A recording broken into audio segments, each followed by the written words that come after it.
Good evening. This is Town of Lake Park, regular commission meeting. Today's date is July 2nd, 2025. Time is 6:35 p.m. Would the clerk take the roll? Commissioner Linden, Here. Here. Commissioner O'Rourke, Here. Commissioner Thomas, Present. Vice Mayor Hensley, Here. Mayor Mashad. Will we please stand for the pledge?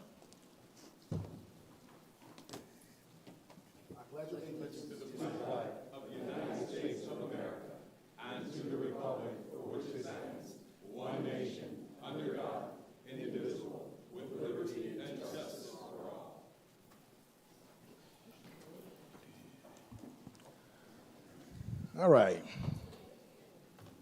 I will take any modifications of the agenda so we can any approval of the agenda. Before anybody have any modifications, I would like to ask the commission would they like to table item 7, which is the commission priority, because of the mayor not being here and he's under the weather. So he could be a part of the conversations. What I propose is that we, the town send out a sheet to us, and we can actually, us and the mayor, and we can type what we would like and what we don't, and that way we can discuss it at the next commission meeting.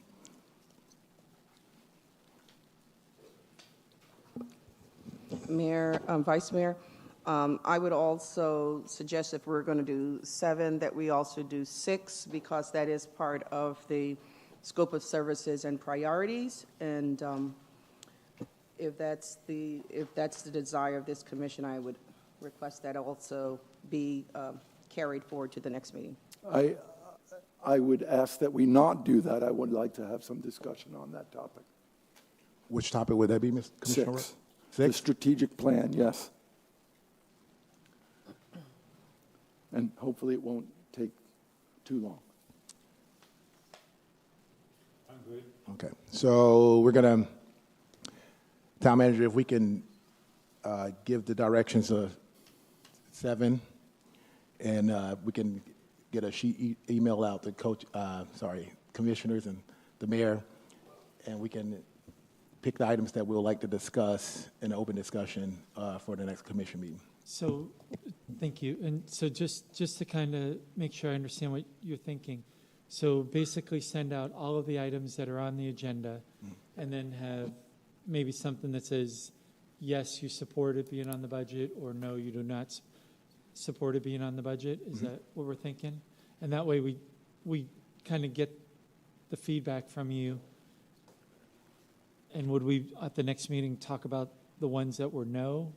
Correct, but I would, you know me, I also want a deadline when we need to have these sheets back to you. We probably need it in about a week, so we can get it on the next agenda. So we're gonna shoot for, you're gonna email us a deadline? Well, Janet or Janet. Barbara will send an email to everybody. Commissioner Rourke, you had a comment? If I may, thank you, Mayor. With regard to the priorities, I think that the real thing that you would be discussing is the priorities of the commissioners, no? Is that what you're concerned with? Correct. Okay, so the items that I think that you listed there as these items, I don't think we have any issues with any of those. I guess, you know, these items, if I'm stating it correctly, these are items that come from staff and town manager, correct? These items And direction, yes. These items came from each of you individually. Okay. So what we wanted to do is make sure that there was consensus to include them in the budget process before we finalize the budget. Commissioner Thomas? Yeah, I was just going to say, as a point of order, what we're asking here is to remove this particular Yes. item so that we can go ahead and approve the consent. What it sounds like to me right now is that there's a discussion on what's in that agenda item. That's the whole point of it, is to remove it so that we could discuss it at another time. We do have legislative individuals here, and I'd like to, they also have other issues that they need to discuss, and I know that's going to be rather lengthy. So I would just ask that we try to move this along as best as possible. Yes. So, with that, I would make a motion to remove number 7 from the new business as our agenda adjustment, and then approve the agenda as it is established. We have a first, we have a second? Did you still want to discuss 6? Yes, Okay. just A motion to approve the agenda without item without 7. 7, correct. We have a first, we have a second? I'll move. Okay, So second. moved. Already moved. But I think we made a motion and you seconded it, and I think we can vote now. Who all in? Go ahead, I'm sorry, go ahead, Commissioner. I second it. Okay, who all in favor, say aye. Aye. Any opposed? Motion passed. All right, so. All right.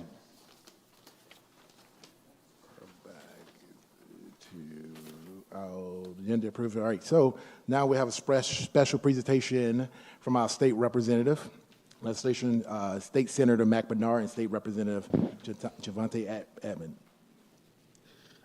Thank you, Vice Mayor Hensley. It's nice to see you in the driver's seat today. Good evening, Commission, Town Manager, Town Attorney. It's an honor to be here today. I just want to give a brief presentation about what occurred recently in Tallahassee. As we just recently wrapped up that budget, I believe it was signed on Monday. So I am honored to represent House District 88.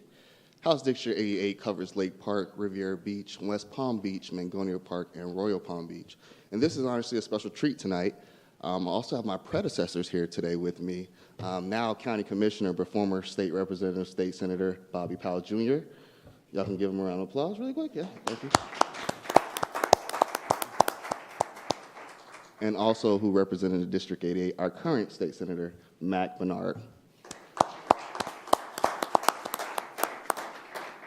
I feel like they're trying to grade me tonight, but we'll see how we do. So you all, we spent 105 days in Tallahassee. What originally should take about 60 days, we went a little long this year and tried to break a record of 105 days. In those 60 days, we see over 2,000 pieces of legislation. One may be a page long, one may be 600 pages long, but we are challenged to make sure that we read every piece of legislation. And on top of the bills that we have to read, we also have appropriation projects, and there were over 2,000 appropriation projects as well. Each member are assigned committees at the beginning of session. I'm proud to be the ranking member of the Health Professions and Program Subcommittee, and all the other committees you see as follows. Each member of the Florida House are allowed to present 7 pieces of legislation. So most of the legislation I like to put forth is around education and housing and VPK related. As well as passing legislation, we're responsible for bringing home money to our district. This is the budget or the list of appropriations before the governor's veto. Unfortunately, we did have Lake Park within the budget for $400,000. Me and State Senator Bernard and Ellen Boganoff with her firm worked tirelessly in Tallahassee to get that money into the budget.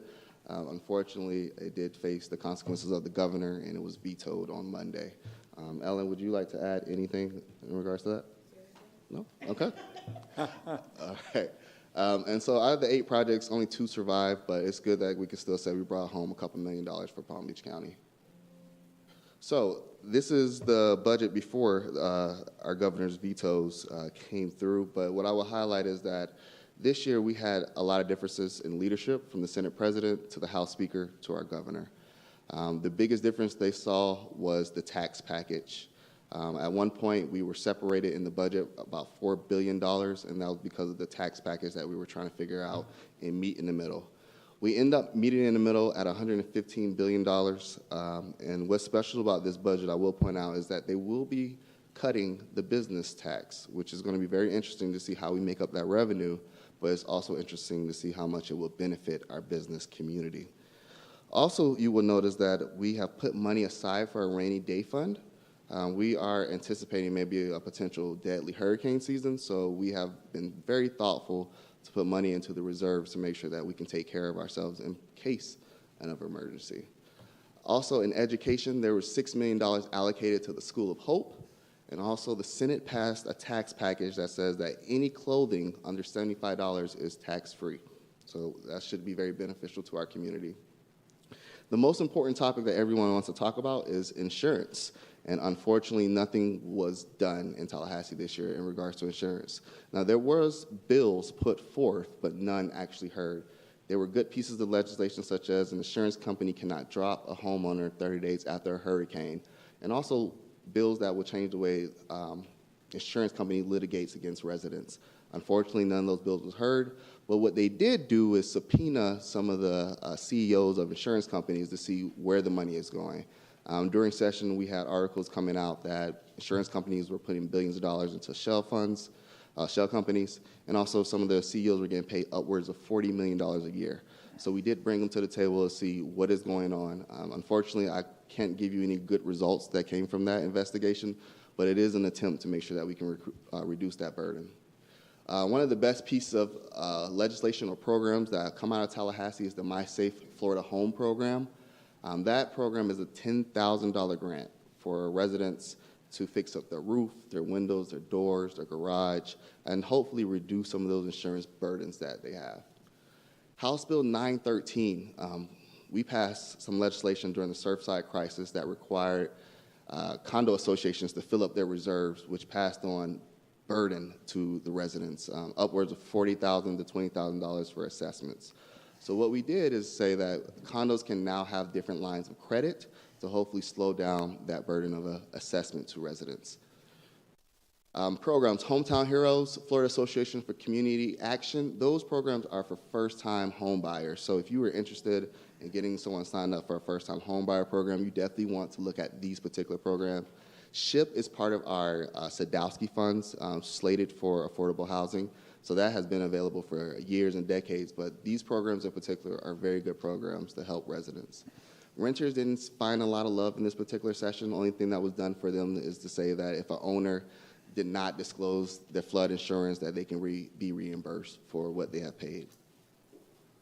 Property tax, I won't go too far in depth with this. You all govern your property tax, so you're 100% aware where that money goes. And I was appointed to a select committee on property tax relief, and the 5 bullet points below are the 5 proposals that have been put forth. I will tell you none of those proposals are actually moving. We are slated to have another meeting in mid of July to talk about what we can do to offer relief to residents. Education. So this year, they were very big on giving more rights, or you can say benefits, to charter school. They added an additional way that a public school can be transitioned into a charter school or a job engine school. Essentially, a city council, a city commission, town council can put a vote forth to change a public school to a charter school. Previously, before, the teachers would have a say-so on that vote. With this bill, it will eliminate the teacher's vote, and only the parents will have the choice after a council have put forth a proposal to change it. Cell phones, they will now be banned from K through 8. So it is an attempt to make sure kids are focused K through 8, and they also have a pilot program for the high school. But this is something very new. The school district is in charge of creating carve-outs for such as kids that might be caregivers or might have healthcare challenges, but it's to the discretion of the school board who gets exempt. Type 1 diabetes, that's Senator Mac Bernard's bill, so I'm going to let him articulate it. But one thing I will point out is the cardiac emergencies. An AED will be required in K through 12 schools now. I don't know if you've seen athletes pass out on the field or just during the sport activity, but to prevent that, they're now going to require AEDs in all the schools. School start times. In 2023, we passed a bad piece of legislation to try to change the start times. Fortunately, we were able to come back by our own Representative Gerwig here in Palm Beach County to change that back and give the school district the discretion they need to decide when school start times are. House Bill 827, this bill is actually vetoed, so let's not discuss it. House Bill 9, it was vetoed Monday, so sorry, y'all. House Bill 999, this basically allows stores to accept gold and silver if they so choose. It's not required, but if you purchase gold and silver, it will be tax-free. Senate Bill 1080, I will want your maybe city manager, city attorney to really focus on that particular bill. That is going to change the way you accept permit applications. You will have 5 days to notify them that you received it. You will have 30 days to tell them they need to change it or fix it or not, and you have 120 days to approve it or deny it. That may be good for Palm Beach County. We may be able to hold those timetables, but for some of our rural counties and cities, it may be a little bit more difficult. But I have a lot of faith in Lake Park. Healthcare. So Senate Bill 1808, and this is, I think, my last slide, but this particular bill is going to allow residents that have been to any healthcare facility, if you paid for your treatment and you somehow overpaid, that facility is now going to be required to pay you back. That's something that should have been in law, but that's something that we recently passed. In addition to that, there's another law that says if you did not pay your bill, you will have 30 days to be notified by that facility before they put you in collections. And last but not least, Senate Bill 80. I don't know if it was over the summer, but we were kind of up in rage about them trying to build housing or in state parks. So we basically just banned that. You can't build a hotel or business on any of our state parks. And that's going to conclude the presentation. Also want to just recognize my district assistant, Latanya Cruz, for being here today. Could y'all give her a round of applause?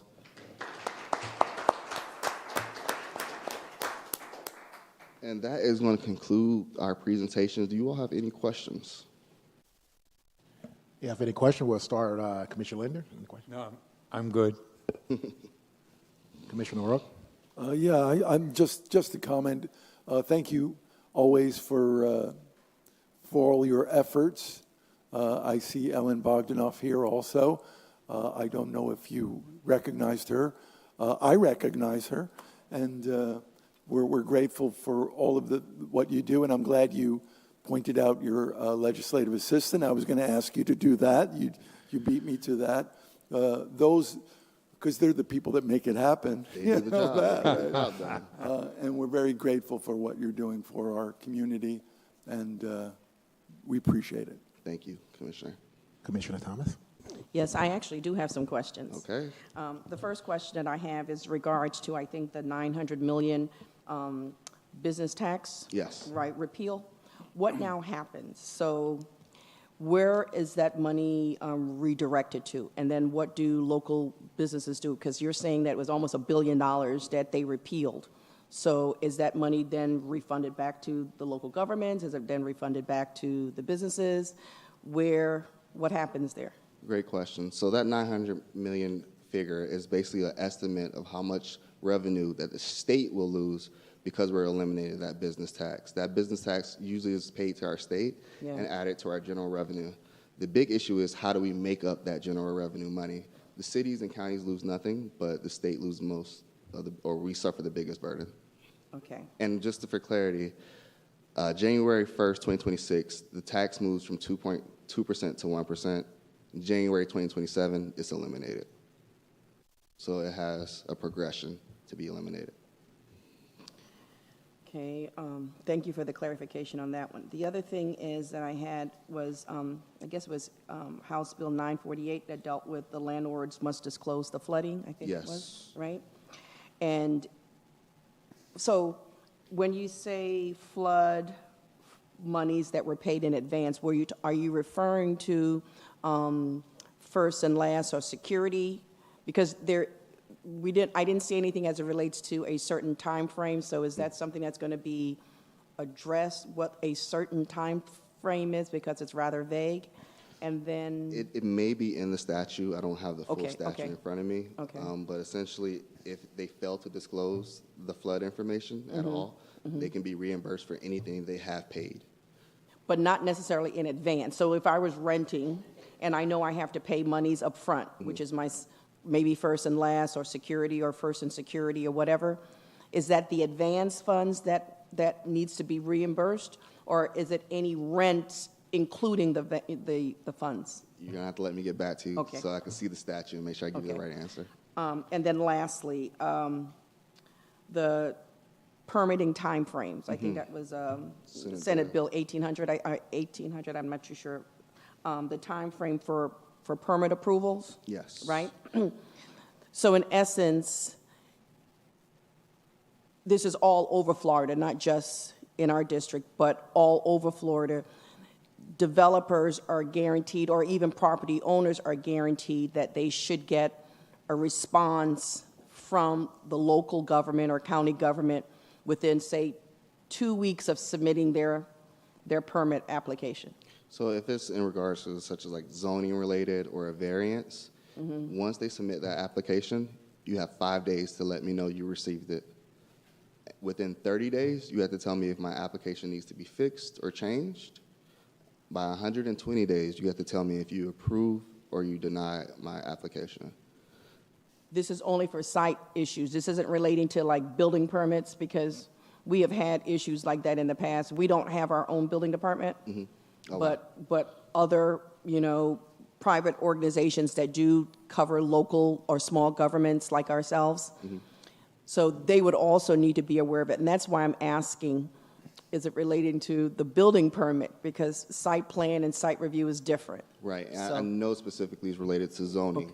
Okay. And so that's why I recommend you all definitely look at the bill a little further Okay, to see what matches and lines up with what you all are doing. okay, great. Thank you so much. No problem. Thank you for the questions, Commissioner. Thank you, Representative Edmond. I'm going to reserve comments because I know Senator Bernard is coming to speak a minute Well, about and off. So I'll talk when you guys. lastly, I would just like to say, when you all come to Tallahassee, we appreciate you stopping by the office and always giving suggestions and love. So thank you all. Again, I appreciate you. Thank you. Thank you.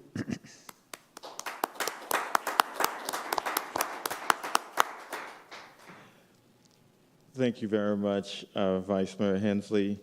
Sorry, Mayor Machado is not able to be here, and want to thank Commissioner Linden, Commissioner O'Rourke. It's always great to see you, Commissioner Thomas, and also your city manager, Richard Reed.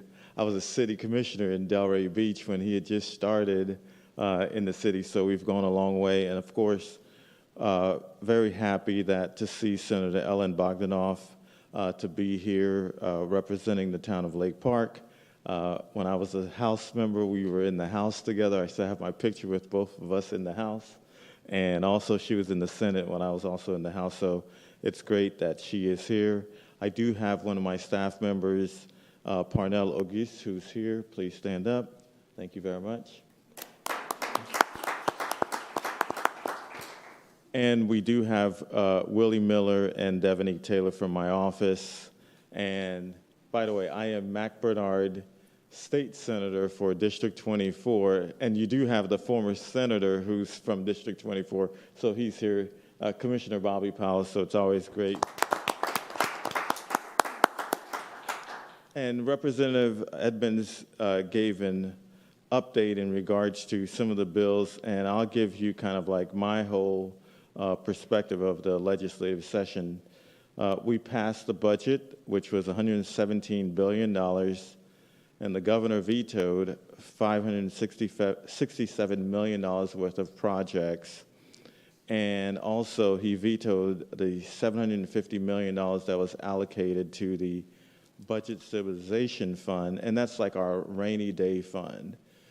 With the direction, with the decisions that are going on in Washington, D.C., we believe that it is so important for us to continue to increase the funding that's needed in our rainy day fund, depending on how all of these legislations end up playing out. So that's the reason why we increased our reserve in Tallahassee. So our total reserve is over $15.7 billion in reserve. In the Budget Stabilization Fund, we have over $4.9 billion, and that we add an additional $429 million into that Budget Stabilization Fund, and also we included $830 million for us to pay down our debt.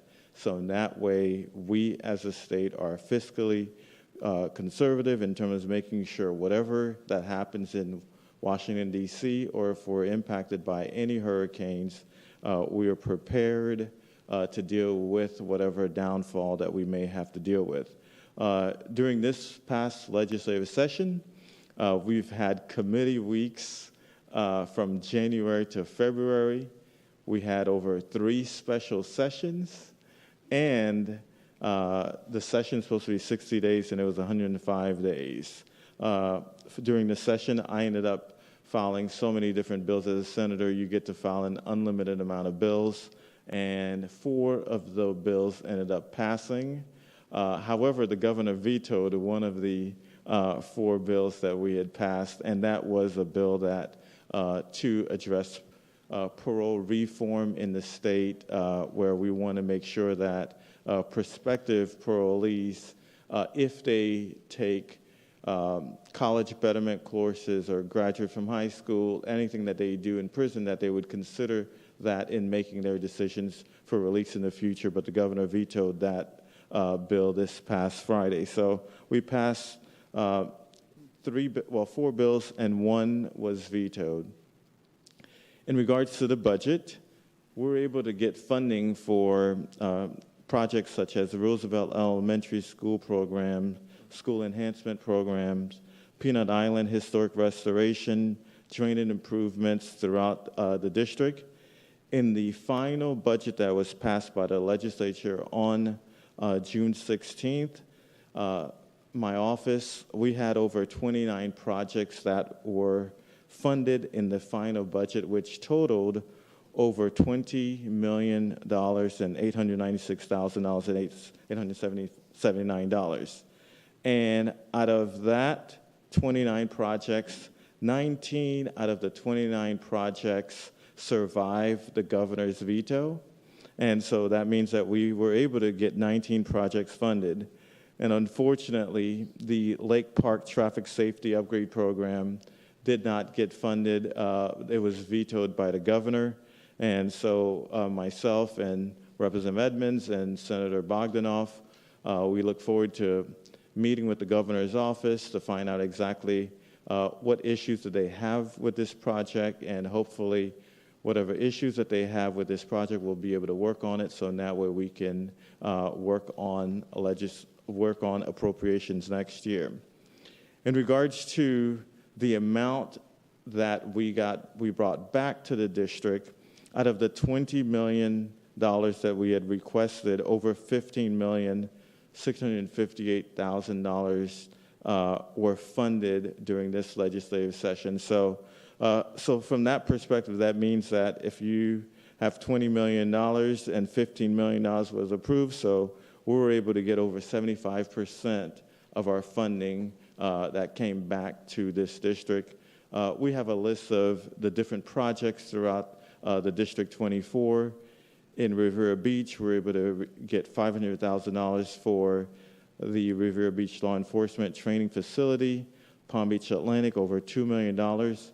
Roosevelt Elementary School program, it's interesting that we had 2 different buckets for Roosevelt.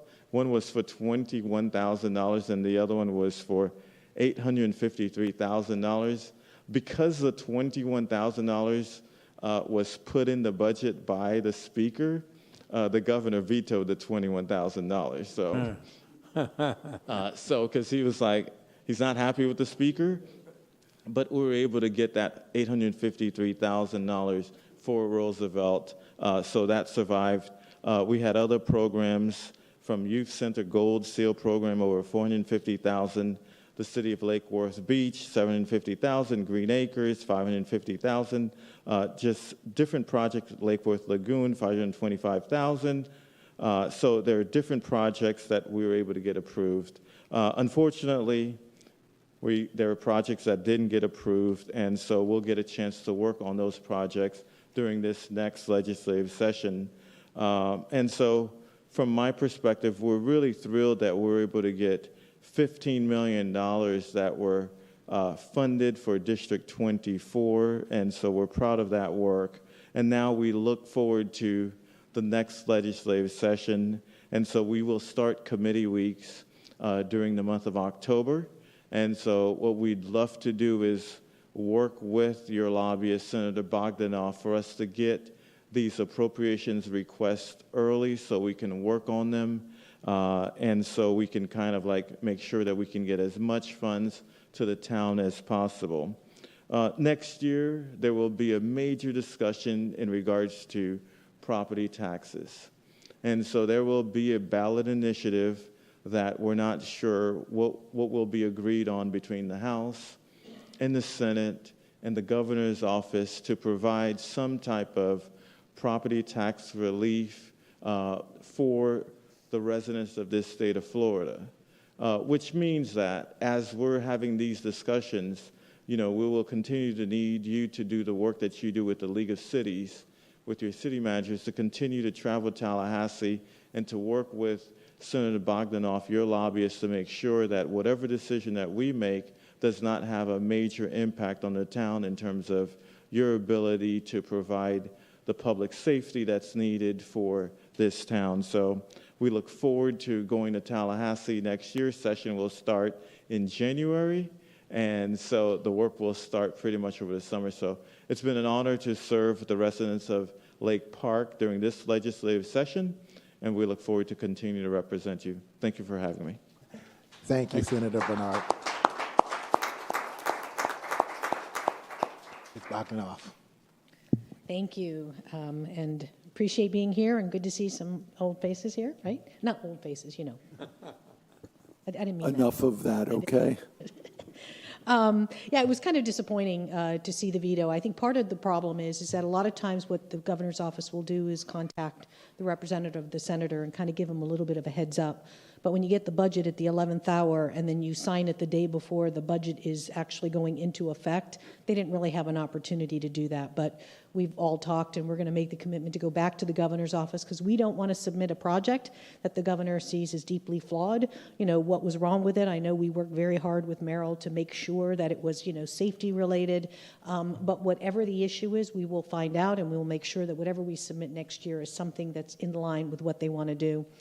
This was a relatively, the governor was very aggressive with his pen in terms of the vetoes from what our analysis, and by the way, Cody Rogers is here. He's my colleague up there in Tallahassee. And he kind of did an analysis, and South Florida in particular got hit pretty hard. So, there were a lot of projects, and I think, in terms of Miami-Dade and Broward and Palm Beach County, we saw probably our unfair share of vetoes. So we'll find out, and we'll get you more information. But on a good note, I know that we were tracking a lot of bills for you all, and we did a lot of work when you all came to Tallahassee on the CRAs, and probably the best news is that bill died. So of all the bills that passed that impact on the local level, and I know that your town attorney is doing a lot of hard work to get you the detail on 1080, which is the only one that passed, you had 569 construction and facilities you were watching, dead. 923 housing, I think you had some concerns with that on the Live Local, that also died. 991 community and economic development, that was the one that they were playing with the CRA language as well. That was Giambardo, and we had gone to see him to give him our input. That died. Land use and development regulations didn't make it. Local governing authorities didn't make it. Land use and development regulations, and by the way, these are all oppressive to local governments. They, I think you all know that, and you've done this long enough to know that right now we seem to be in a mode of what can we do to local governments to preempt them. I mean, sometimes you want it and sometimes you don't. Most of the time you don't. Community redevelopment, that's the one, that one died. And then housing, that one died as well. So I guess the good news is everything that we were watching that you didn't like died. It was a very contentious year. For legislation, not much passed. I mean, you saw the numbers that the representative gave. Very few bills passed. A lot of them were leadership driven. I know property tax is going to continue to be an issue. In 2009, when we were in the legislature, they tried to, it was Senator Marco Rubio, or now Secretary Marco Rubio at the time, was his #1 priority, to get rid of property tax, because felt like if you own your home, you should own it, and nobody should be able to take it away. But if you don't pay your property taxes, government can take your home. So he's very passionate about that. And we spent a good 2 years trying to figure out how we could get rid of property taxes, maybe replace it with sales tax, because one of the challenges you have is if we tweak property taxes, that comes out of your pocket. And the only thing you can do as a local government, if you're not prohibited, is to raise fees or to raise your local millage if you haven't capped out. So it's going to be a challenging discussion. I look forward to listening to it, because I'm a little bit of a tax wonk, to kind of see where they're going to go with it. I know it's been tried. It was not successful, and we're not exactly sure what they're going to try to do with it, but maybe they can tweak it a little bit, give some relief without whacking local government so you can't perform your duties. But we're looking forward to getting together with you. Be prepared that as soon as they open up the portal for bills, bills are going to start flying. A lot of these that we didn't like last year are going to get filed again. That's what they do. So we're going to have to keep an eye on those and work with your town manager to make sure that we track those bills that you don't like and the ones that you want to pass. And anything in particular, I know in the past you have had a passion about one or two bills or an issue where we've amended language onto a bill. So you should also consider that if there's changes that you would like to make. I know that I was talking to Commissioner O'Rourke about something to do with affordable housing. We can always make suggestions to the individual members who are filing these bills to say, would you consider language? So please don't hesitate to do that. I'm here for any questions, and I look forward to working with you next year. Thank you for your confidence. Thank you so much. I'm open if you have questions or comments. I'm going to start with Commissioner O'Rourke. Yeah, all right, Commissioner Thomas. Well, I do. Of course. Oh, nice to see you. Good to see you, too. I will say I'm rather disappointed. This is the second year in a row. One was last year, it was in regards to, I would think, also public safety when we went up and we talked about septic to sewer. And then that was reversed. We didn't get any funding from that. And then we looked at it on a federal level, and that was also taken away from us as well. We didn't get any. We were promised, and that's gone. We have a whole area in our town, at least 46 properties that are here that's impacted by that. And then we're looking at additional development in our community. That's very problematic, you know. So I am concerned that we're being looked down upon, you know, in that case. The other thing, too, that concerns me is the information and how do we inform the public of the importance of services, i.e. fire, police, trash, schools, and other, and I would say drainage in some cases, to understand that that is where your property taxes go. I could not imagine buying a stick of gum today for $1.25 and then having to pay $7 for it because of sales tax. We are hurting, i.e., if you shop, you go to the grocery store, a half a gallon of milk that used to cost $1.50, you're now at $4.50, and that's not organic, whatever organic may be, because we don't even know how that is now with the FDA, okay? So when we look at that, I believe that as a public official, I need some guidance on how do we get in front of this. You know, we've been studying it, and it is sad, right, when we're being affected by property insurance that just continues to increase. And then now we are being told sort of by Tallahassee how to dictate local government, you know, what comes in what form. And then if those go through, then how do we pay for those services and to maintain it?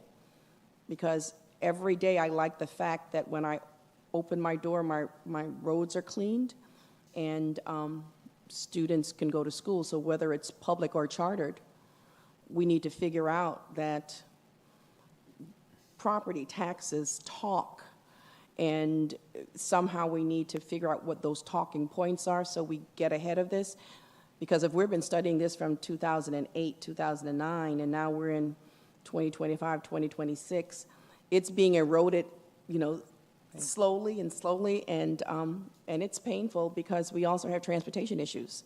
So I just want to say thank you. That's, you know, I'm just passionate about that because as middle-income individuals just here, and then I say middle-income people that are able to afford a home, and in a few years, there won't be any middle income, meaning people being able to afford a home. You're going to have high income, where no one is going to be able to afford a home unless you're making over $500,000 a year. And I don't know if there's anyone here in Palm Beach County who teaches or is a firefighter that's making that kind of money in order to afford a home. And we're seeing it here in our own town, the increase of property that is not by, I don't want to use the word legitimate, but I'm going to say legitimate families. It's more of LLCs or investors that are coming in, purchasing these homes and affecting us all, right? And then at the end of the day are the same individuals that are looking at eroding, paying for those taxes and those benefits that we ourselves have to live in and, and try to maintain. So I'm concerned. Well, thank you, and I'll be brief in my response. I think there's two issues here.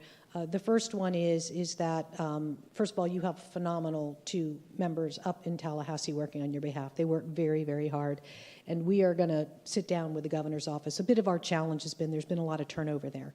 As you know, the chief of staff moved on to the attorney general, and there was just a lot of musical chairs, and the lateness of it didn't give us an opportunity to, them give us a call, say, we're thinking of doing this, and, what's your response?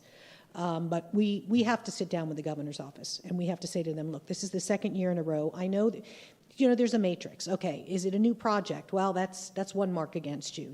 Is it this? Is it that? And there's a bunch of different ways that I think that they look at it, and looking at the merits of the project is one of those. So we just have to kind of work through that and figure out and literally sit down with the governor's office, hopefully the staff that will be there through the whole process, to say, what do we need to do differently? Because you see that some of the projects are approved and some are not, and there's no rhyme or reason for it because some of them are similar.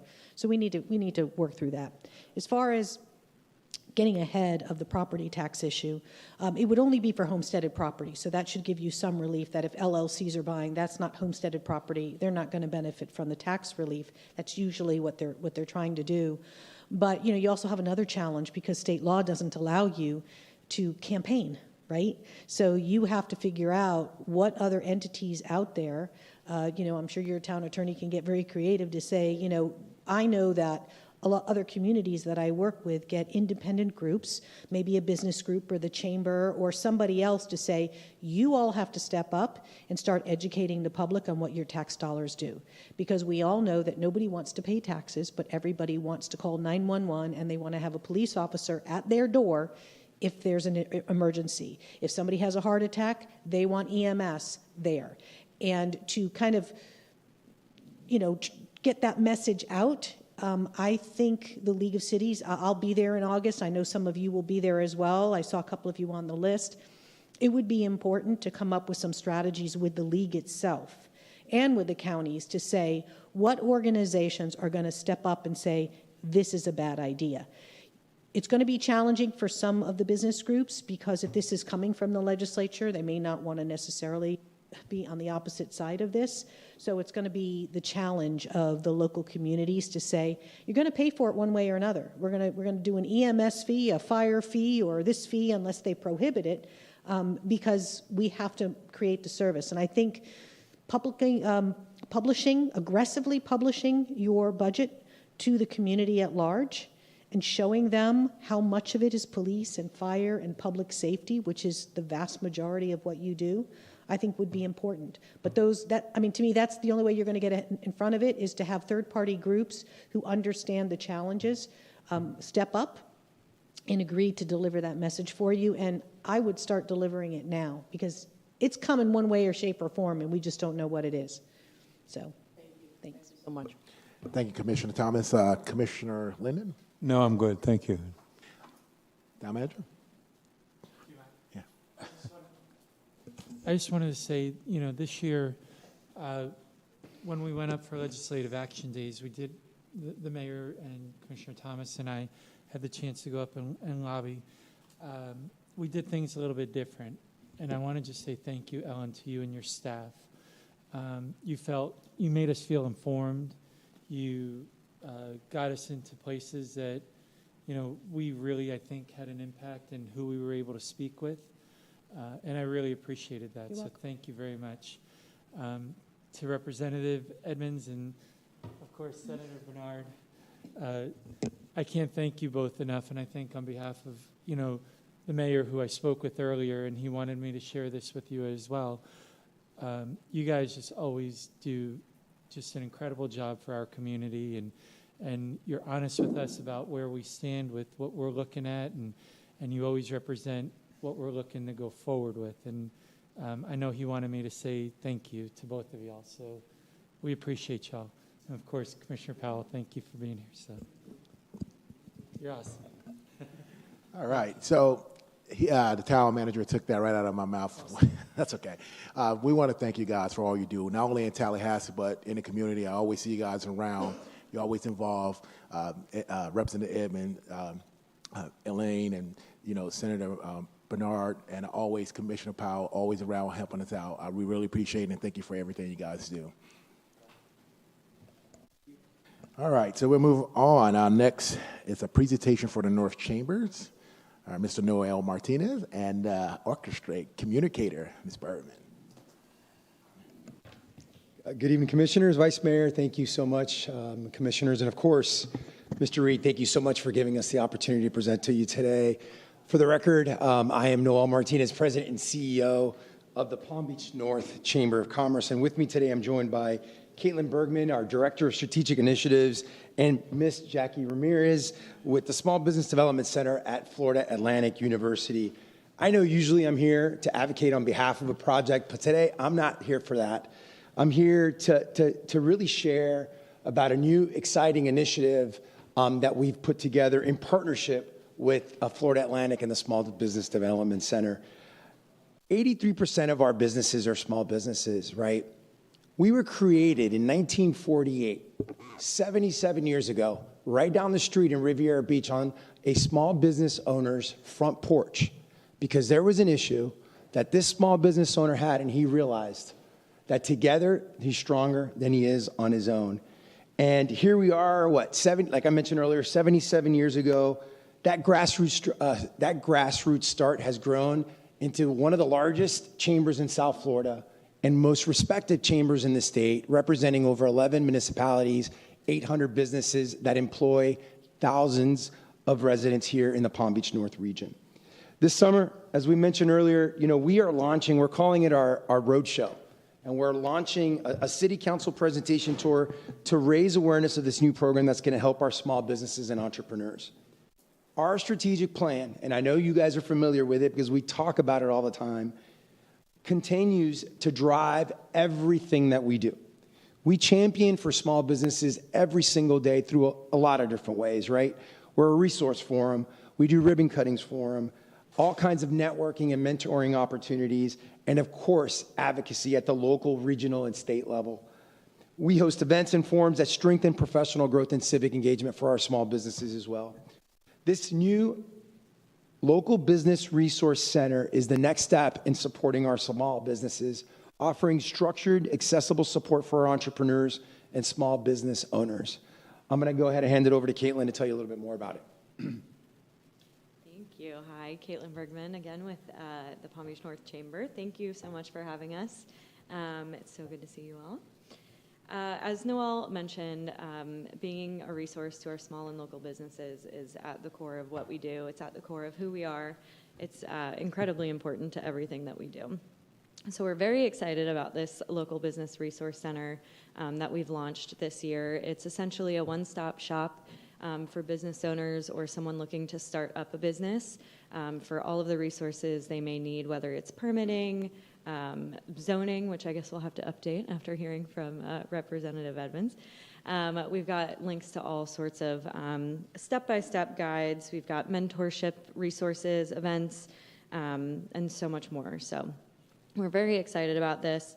And then, like I said, we connect them with a bunch of essential resources for them: cybersecurity information, emergency management information. We've got links to all of our municipalities, all 11 of our Palm Beach North municipalities on there. So, of course, we've got Lake Park included in there. And we're looking forward to working more with you and your staff to be a better resource for all of your businesses and to provide more of what they need. So in addition to this Local Business Resource Center, we've created a partnership with the Florida Small Business Development Center at FAU.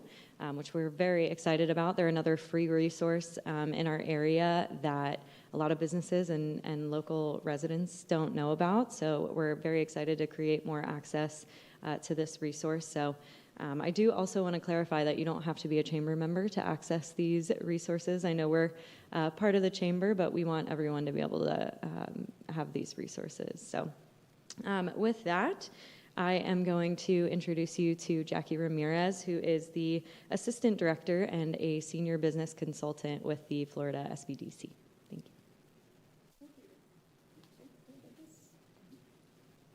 Okay, good evening, and thank you so much for letting us speak. This is a very exciting partnership. We're really looking forward to it. I'm here in place of Sandra.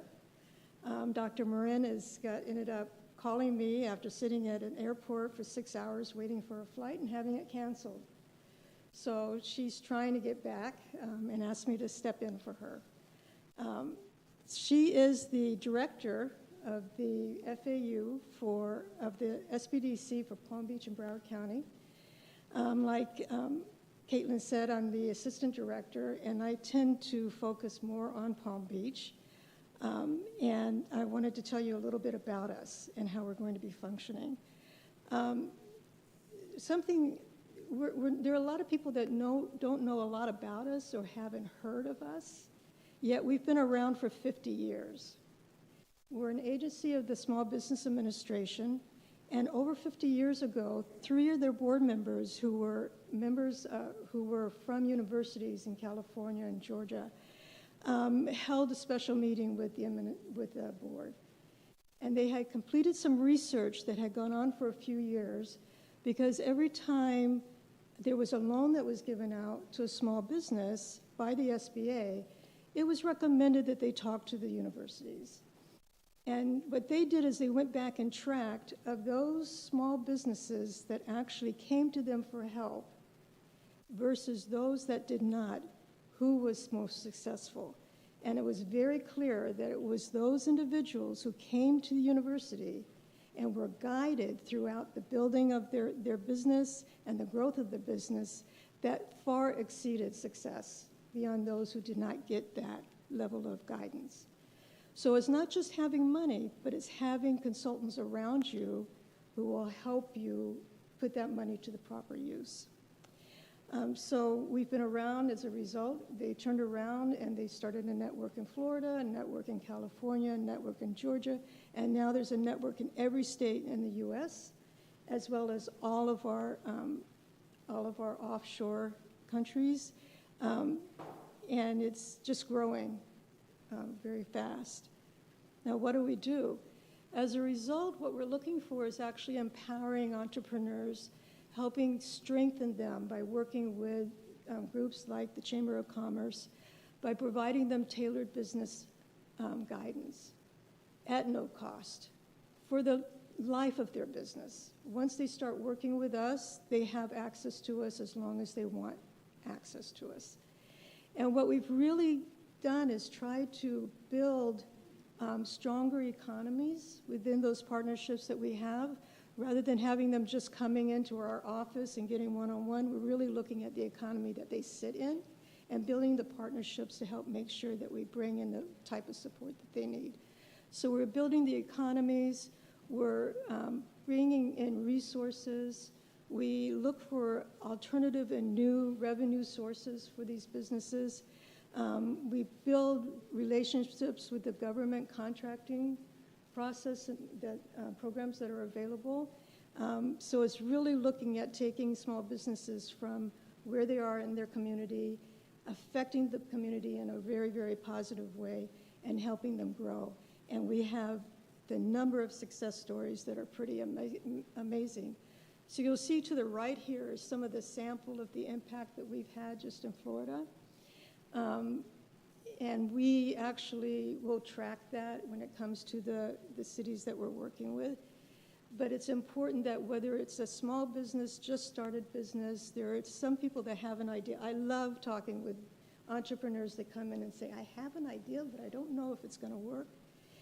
That it's so invigorating, and then they're really open to hearing how we see it. But then what our job is to make sure we put together the resources that they need to actually make their dream happen. These are a lot of our specialized services, international trade. We've grown from just capital back 50 years ago to helping them look for new revenue sources. If they have technology, we have programs like the SBIC and the STTR that are government-related, getting them some of the funding that may be coming from the government for some idea that they have that the government's looking for.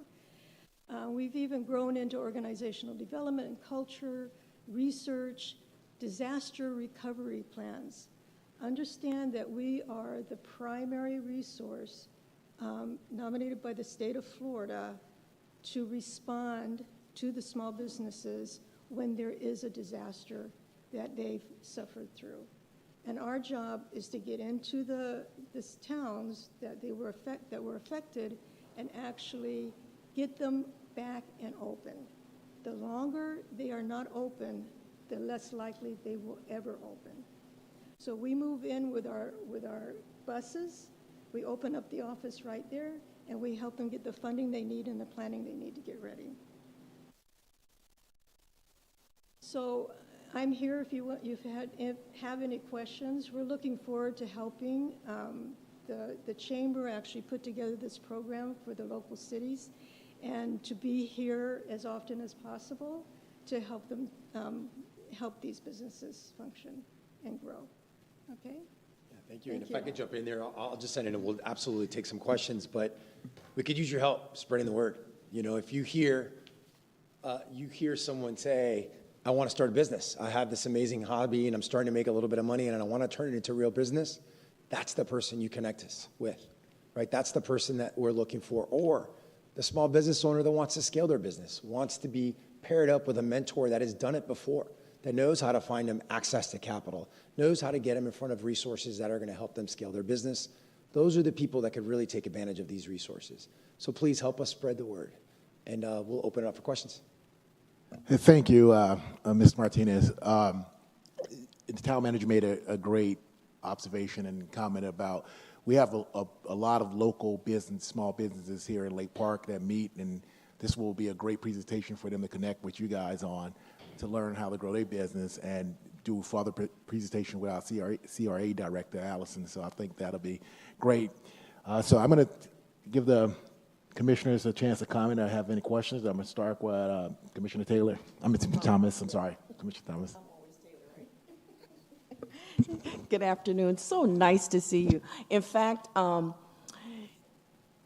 last time I think we had there was a business afternoon gathering. The Council Connections. That's right. Yeah. I actually took one of the brochures, and that's exactly what I did. I brought it to our CRA director because I said one of the issues here is that we're a small town, and small businesses don't necessarily come up with like business plans. And I had asked, you know, the project, the organization through FAU, is it a free service? You know, they said, absolutely. And so I said, this is exactly what we need. Even businesses that are established, how can they go further? How can they get to the other level? And I'm so happy that you said that because it just really validated what I was speaking with our CRA coordinator about here. You know, how can we encourage our businesses, especially in the CRA, to take advantage of it if they want to, because we do provide grants and also loans, but if they don't really know how to leverage those loans, then it becomes problematic too for those businesses. So thank you so much. Thank you, Commissioner. You know, and I do want to follow up on what the Vice Mayor mentioned. We'd be happy to host like a community session or something here in the town, you know, for your residents and for your small businesses to help them with that. We'd be happy to do that. And, you know, the other thing I want to reiterate is you don't have to be a chamber member to take advantage of these resources. It's not about chamber membership. This is about helping our small businesses succeed and scale. Thank you. All right. Commissioner Linden. Thank you. Nice presentation. And I definitely going to take you up on that other presentation with our business people. I do have a question, though. It says all businesses are welcome whether you have more than 3 years or more than 5 employees, or a pre-venture individual exploring business feasibility. So a startup company that's been there for a year, can they get access to this? Am I reading this incorrectly? It's from the time entrepreneur has an idea and wants help bringing it to life, small company that has, it's just a startup, all the way to organizations that have been around for, had one the other day that's been around for 40 years. So the key is by industry, it's determined what is a small business. And we can check that to make sure they fit the categories, that they're eligible, but more than likely they are. And we'll work with them from wherever they are to where they want to be. And do they have to have a minimum of 5 employees? No. Okay, then I read that incorrectly. Thank you. Thank you, Vice Commissioner. Mayor. Thank you, Commissioner Linden. I'll take a comment or question from Commissioner O'Rourke. Thank you. Thank you for being here tonight. I think it would be a great idea for through our CRA person here in the town who has recently started working with our local business community. They've tried to organize themselves. They're not quite there yet, but I think that would be a great idea going through her to get a local business meeting through our CRA. It may not be a good time to do it in the summer because our buildings are used for rec purposes during the summer. But I think that would be a great idea for starting at the end of August, I would think.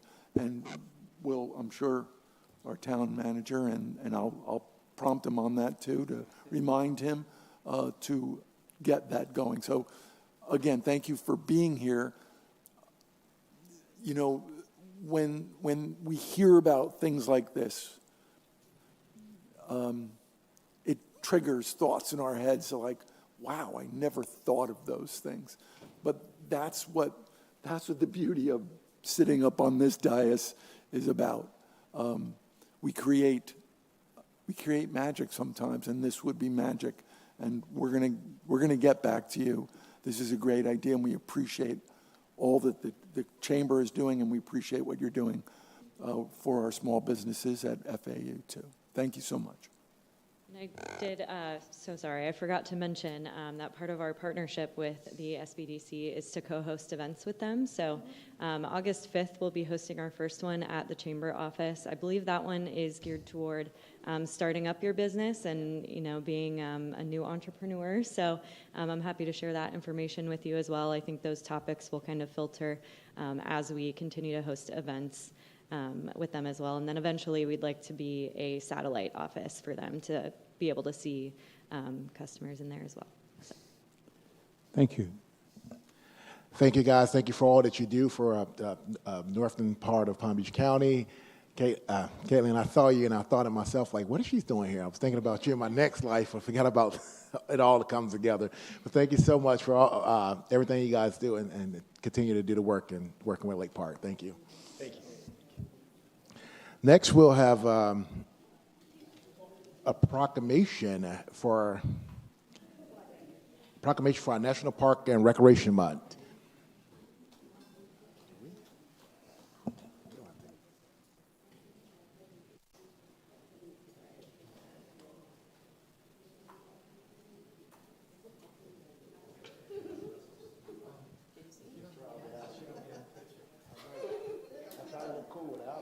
All right. Hey, how you doing? No, this is not consent. What do you mean? All right, can you hear me? All right, this proclamation recognizing July as National Park and Recreation Month. Whereas the National Recreation and Park Association and the Florida Parks and Recreation Association have designed each July as Park and Recreation Month. And whereas the town of Lake Park recognized the parks and recreation enhance our quality of life and contribute to a healthy lifestyle, communicating, building, economic development, and environmental sustainability. And whereas the Park and Recreation program activities and events helps to strengthen neighborhoods involvement, promote cultural diversity, boost the economics, enhance property values, attract and retain families and business, increase tourism, reduce crime, and teach us about national and environment. And whereas the Park and Recreation program encourages physical activities by providing safe space for popular sports and arts, craft and activities, fitness programs, camps, and special events and other life enhancements. And whereas Park and Recreation contribute to conservative conversation efforts by providing for critical green infrastructure that enhance community space that naturally areas, improve waters and air quality, prevent flooding, plants and wildlife. And whereas the town of Lake Park is dedicated to providing quality of life and recreation opportunities for our residents and visitors. Now, therefore, I, Michael Hensley, Vice Mayor of Town of Lake Park, do by here proclaim July 2025 as National Park and Recreational Month. In the town of Lake Park, and all citizens to recognize the importance of park and recreation facilities, activities, and programs. I witnessed thereof, I have hereunto do set my hand and cause the official seal of the town of Lake Park to be 2nd day of July 2025.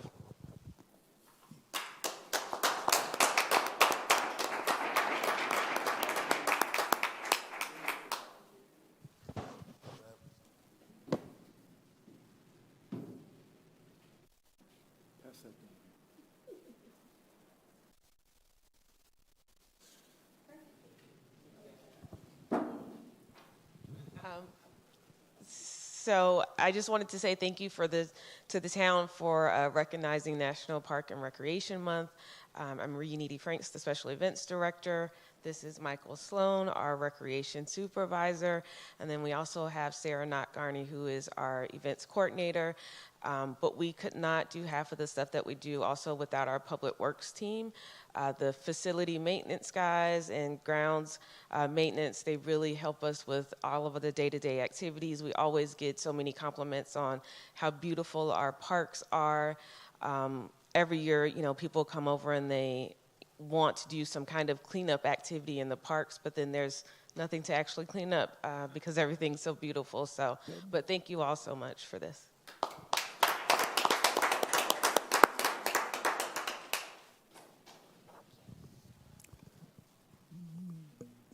Vice Mayor, I just want to make a quick dumb comment. Thank you for recognizing our national parks too. So I did, when I first read the proclamation, I was a little confused. I didn't understand why we were going to recognize our national parks in Lake Park. I didn't know that we had national parks here. And it took me a while, and I finally figured it out. It was National Parks and Rec. Okay, so it was a Parks and Rec thing. But all joking aside, I'm very fond of that woman right there. Reunity has been with us for many years. We just recognized your anniversary, and we're very grateful to you for what you do for our town, Reunity. The events that have grown in this town in the time that you've been serving us and this community has really made a positive impact on where we were when I first started, when I had brown hair, you know. And so really just thank you so much for what you do, Reunity. You're really a tremendous asset to our town. Thank you. And I don't know the Recs director there well enough to give him accolades, but I'm sure he does a great job too. So thank you.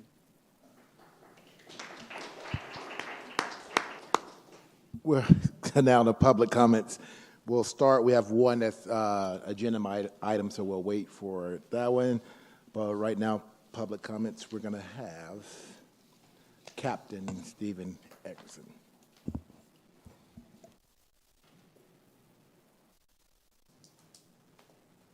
Good evening, Vice Mayor, Commissioners, Mr. Reed, Mr. Baird. I'm Steve Erickson, Palm Beach County Fire Rescue. I just wanted to introduce real quickly about, or to remind you, or let you know if you did not know, that we do have an honor guard and pipes and drums within Palm Beach County Fire Rescue. In front of you is the annual report from 2024, and Mr. Baird, I do not have a copy for you. I can get you one if you want at some point. But anyway, I just wanted to let you know that we have the honor guard and pipes and drums available for all sorts of activities that you may have within the town. What really made me, you see me sitting in the back every meeting, but what really made me think about it was when I was reading the town newsletter and said that the grand reopening for the library was coming up this Monday. I thought, you know, that's one of the things that we do in so many communities that we serve, that I thought it's kind of late now for that, but just to let you know. So if you look through this, if you have a chance to look through it, and just you can see what the honor guard and pipes and drums are involved in, and all the different things that we actually do for the community. We travel around the state for funerals. We go out to Colorado Springs every year for fallen firefighter memorials out there. So we do funerals, we do civic events, we do a whole lot of things for the NCNC, if you've been a part of that, and for COBRA down south. There's a lot of things that we are engaged in and involved in, so I just wanted to throw it out there so please contact me if you have anything that might be going on in the park that you want honor guard pipes and drums for. We can always see what the availability is. So I just wanted to make sure that you were aware of that, please. All right, thank you very much. Thank you. Thank you. No questions, correct? Sorry, it's public comments. We can't. No, that's correct. Okay, thank you. Thank you, Ms. Eckerson. Now we'll have approval of consent agenda. If I have a motion, we have two items on there: the regular commission meeting and the 14th annual fit. Motion to approve. Second. All right, I have a first and a second. Any other discussion? If not, all in favor say aye. Aye. Any opposed? Motion approved. We have nothing on public hearing first reading or public hearing second reading. So we'll go right to new business. Item 6, the Town of Lake Park strategic plan. Town Manager. Yes, sir. Thank you, Mr. Vice Mayor. I have our Assistant Town Manager, HR Director here who will present the item to you. So thank you. Thank you, Bambi. Good evening, Mayor, Commissioners, and Town Manager. Bambi McKibben-Turner, Assistant Town Manager, HR Director for the Town of Lake Park. The item that you have before you is twofold. Is to approve the scope of work for the development of a strategic plan for the Town of Lake Park, excluding the CRA, which already has a strategic plan, and also fiscal year 2025 budget adjustment number 2025-4. The Town Administrator's Office is requesting the Town Commission to consider, provide input, and approve the proposed scope of work for the town's strategic plan process. Additionally, the Town Commission is requesting to consider and approve a budget adjustment, again number 2025-4, to support the transfer of funding up to $20,000 from the Town Commission's contingency to support this project. The proposed scope of work would support the development of a strategic plan, which already excluding the CRA, which I said already maintains a strategic plan. A strategic plan is expected to outline the direction, i.e. key priorities, goals, objectives, projects, etc., and vision for the town over the next 5 years. The proposed planning process will provide for community engagement to ensure that the strategic planning process aligns with the needs of our community. Staff has reached out to a number of communities that have completed strategic plans, as well as various facilitators, i.e. Florida universities and institutes of government, and it is estimated this project will require approximately $20,000 to complete, i.e. facilitator costs, community survey and outreach, and various other planning-related costs. However, funding to support the proposed strategic plan is not included within the current FY 2025 budget. And again, it is recommended that a budget adjustment, number 2025-4, from within the Town's Commission's contingency budget line item be approved. The proposed strategic plan of work was developed by the Assistant Town Manager, HR Director. If approved, staff will begin the process of selecting a facilitator immediately in accordance with the town's procurement policy. Additionally, following the selection process, it is expected that the strategic planning process would begin by the end of September or October 2025.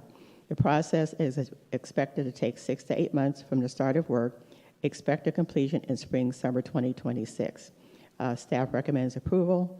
Recommended motion is to approve the proposed scope of work for the Town of Lake Park Strategic Plan, again excluding the CRA, and budget adjustment number 2025-4, in the amount of $20,000 from the FY 2025 budget Town Commission contingency. I'll be happy to answer any questions you may have. Thank you, Assistant Town Manager. I'm going to start with Mr. O'Rourke since he wanted to keep the Yeah, Commissioner O'Rourke. I didn't expect a presentation. I agree with Commissioner Thomas that we should table this.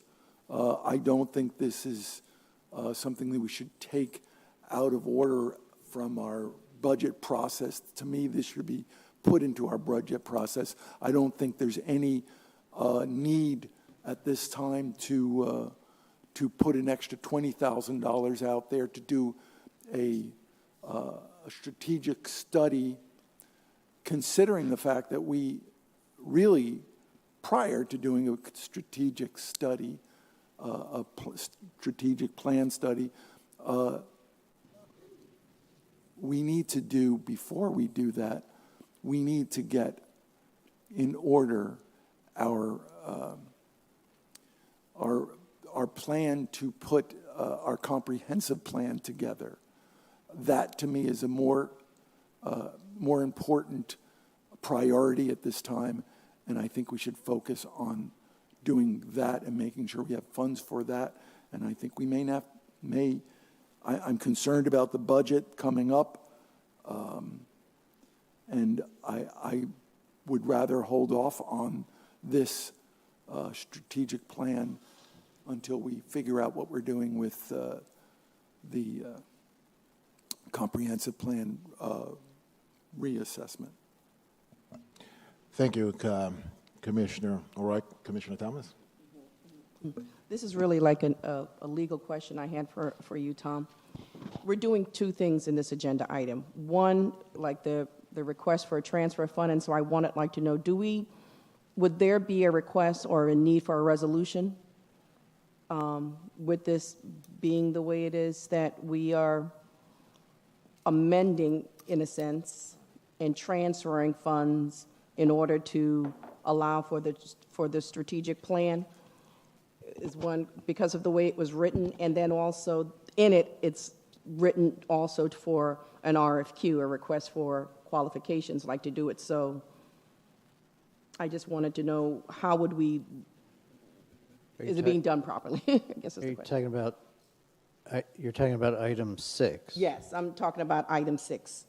There was the budget adjustment for one, in order to use the funds from the contingency in order to create, in order to do it, okay, to do the strategic plan. And then as I read further down in there, there is a request for a quote or request for input, excuse me. I just lost it as I was talking to you. But also there is a request in there for... Request for qualifications. Yes. I'm sorry, request for quotes. Yeah, request for quotes, yes, that's in there. That's also written in there. So I wanted to know, would we typically do it in this format?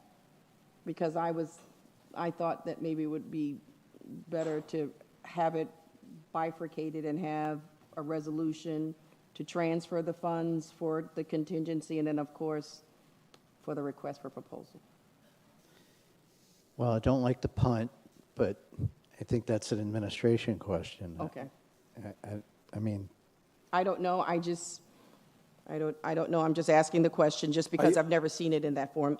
I've never seen it in that format before. So I did ask Ms. Turner a similar question, so maybe she can answer that.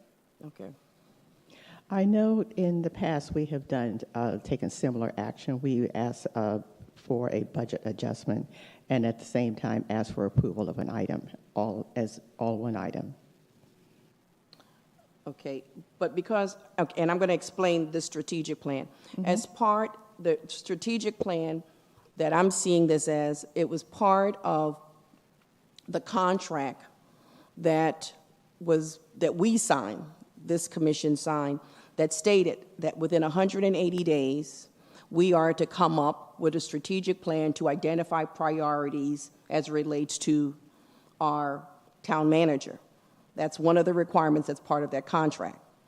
This strategic plan that is written here actually adds all of that. It states for us as far as a visioning, and also it provides a way for measurements because it asks us to collect data, whether it's quantitative or qualitative data, and in doing that to set priorities in here.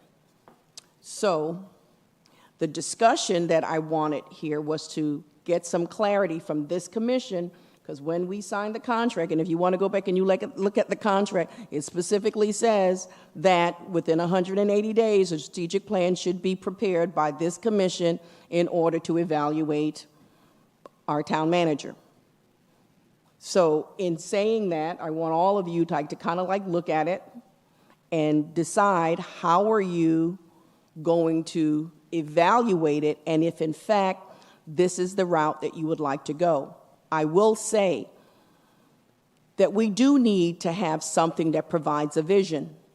Okay, we do. We have a number of different plans that are ad hoc in a way, and it's not comprehensive. This is a 5-year plan that is being proposed for us that would include, and I read, and that's why I said, maybe we would want to have a discussion in depth with our mayor here as well, so that we all have an opportunity to look at it, because this was my position when I was asking for it at our last meeting, that we need to look at this contract and we need to see what it states. But as we look at what the scope of work is and how it will be developed, it's really based on providing surveys to our community and to our residents for them to state, here, what do you want to see your community be outside of the CRA? What's the future for your community? There are also other issues that are in here that talks about how would you go about doing it? How would the town commission develop that into a priority for the future? These are things that are in here that I want to make sure that we have an understanding moving forward. So for this commission, you need to decide, how do you want to move forward with what's in that contract?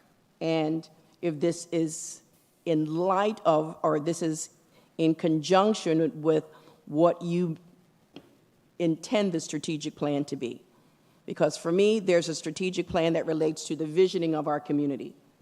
And then there is, maybe it was a lack of a better word in the contract, a strategic plan maybe based on the priorities of our town manager. So let's see, because we need to give staff direction on what we want to do. I would say to you that we need a visioning plan for our community. We know that because a month ago, we had standing room only in this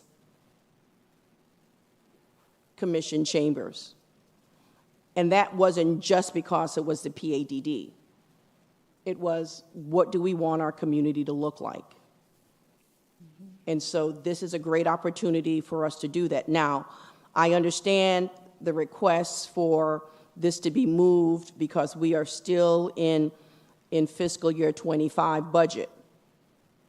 You may not want to use 25 budget's contingency fund. You may want to look at it as a priority in the 26. I think that they're looking at it for the 25 so they can get started on it and it would meet the requirement of the contract. But I'm bringing it in front of you so that we all are aware, and our town manager will be at their 180 days. I just want you to know. All right, we'll have comments from Commissioner Linden, and if we want, we can have a motion to open a discussion. Motion No, you go ahead and comment if somebody wanted to open up a discussion. Well, I see this a little differently. I understand where they're coming from, Commissioner Thomas, but for something that's critical and for the amount of $20,000, which is part of this plan, I would be in favor of hiring someone to give us guidance. Not everybody on this dais knows all the intricate moving pieces of this. So, and if we scratch this completely or bring it back up, this is this year's budget. And if we have the extra money, I would say include that so we have, you know, we've got our town attorney who's excellent, all right, but if we have somebody that's really phenomenal that can help us on the way, to plan the scope of the work presented, I think that would be important personally. Thank you, Commissioner Landon. Vice Mayor. Commissioner O'Rourke? O'Rourke. I'm sorry, I'm going to disagree with Commissioner Thomas. I don't think this request for this RFQ is for something that would apply to the contract with regard to the town manager. I think that's something different. This, and I've read through the entire bunch of pages, it seems to me that we're looking to hire a consultant to create a visioning plan. My view is that a strategic plan, that's fine, but again, what we do here is we seem to be hiring consultants. We have public meetings. They come in, they take in account what the public wants, and then the consultant then writes a report that says what the public wants. There's no leadership in that process. A lot of what happens in this town is because the commissioners go into depth in this. I've read 15 pages of this now. I know a lot more than the public's going to know if we have a public meeting and they're going to come in. And everybody knows I disagreed with the PADD position. I'm not, but one of the reasons why I disagree with that process is because you're only hearing from a limited amount. Now, in this process here, that looks like they're going to try to develop a survey to all town residents. The problem is, with regard to that process, do you really get all town residents? Because quite frankly, if I were to relate it to the PADD consulting project, I know a lot of young people that would have had the opposite perspective of what came out in that strategic plan. So I'm saying and suggesting that this is not the time for that. We have to find out where our budget is going first. I'm very concerned about our budget, and I don't think anybody else seems to have the what would I say? The word would be, I'm a little bit alarmed about our budget coming up this year. I've looked at it, and I'm very concerned. There are revenue sources that were supposed to come into being that aren't there for us now, and it's going to impact how we have to move forward. So that's why I suggest that we should put that into the next budget process, and that's why I said that. So, thank you, Commissioner Ruck. I do. Go ahead. I'm sorry, Commissioner Thomas. Go ahead. I was going to say that a strategic plan does in fact lead to how we are going to spend it. Something that we are going to be looking at, that's part of this is the 10-year road improvement. That's a strategic plan about how are we going to spend it, where are we going to be getting funding from. $20,000 in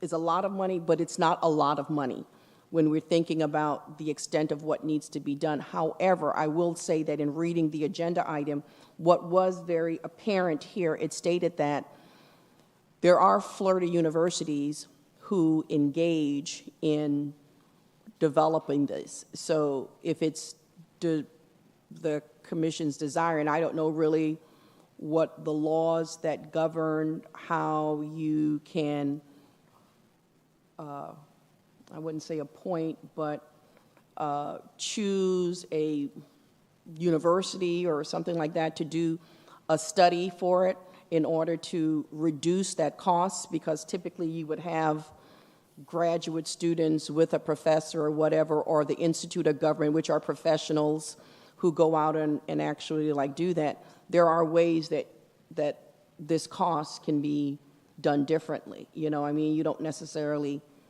have to do it by some of our standing consultant. But I see that we do a lot of studies here, yes.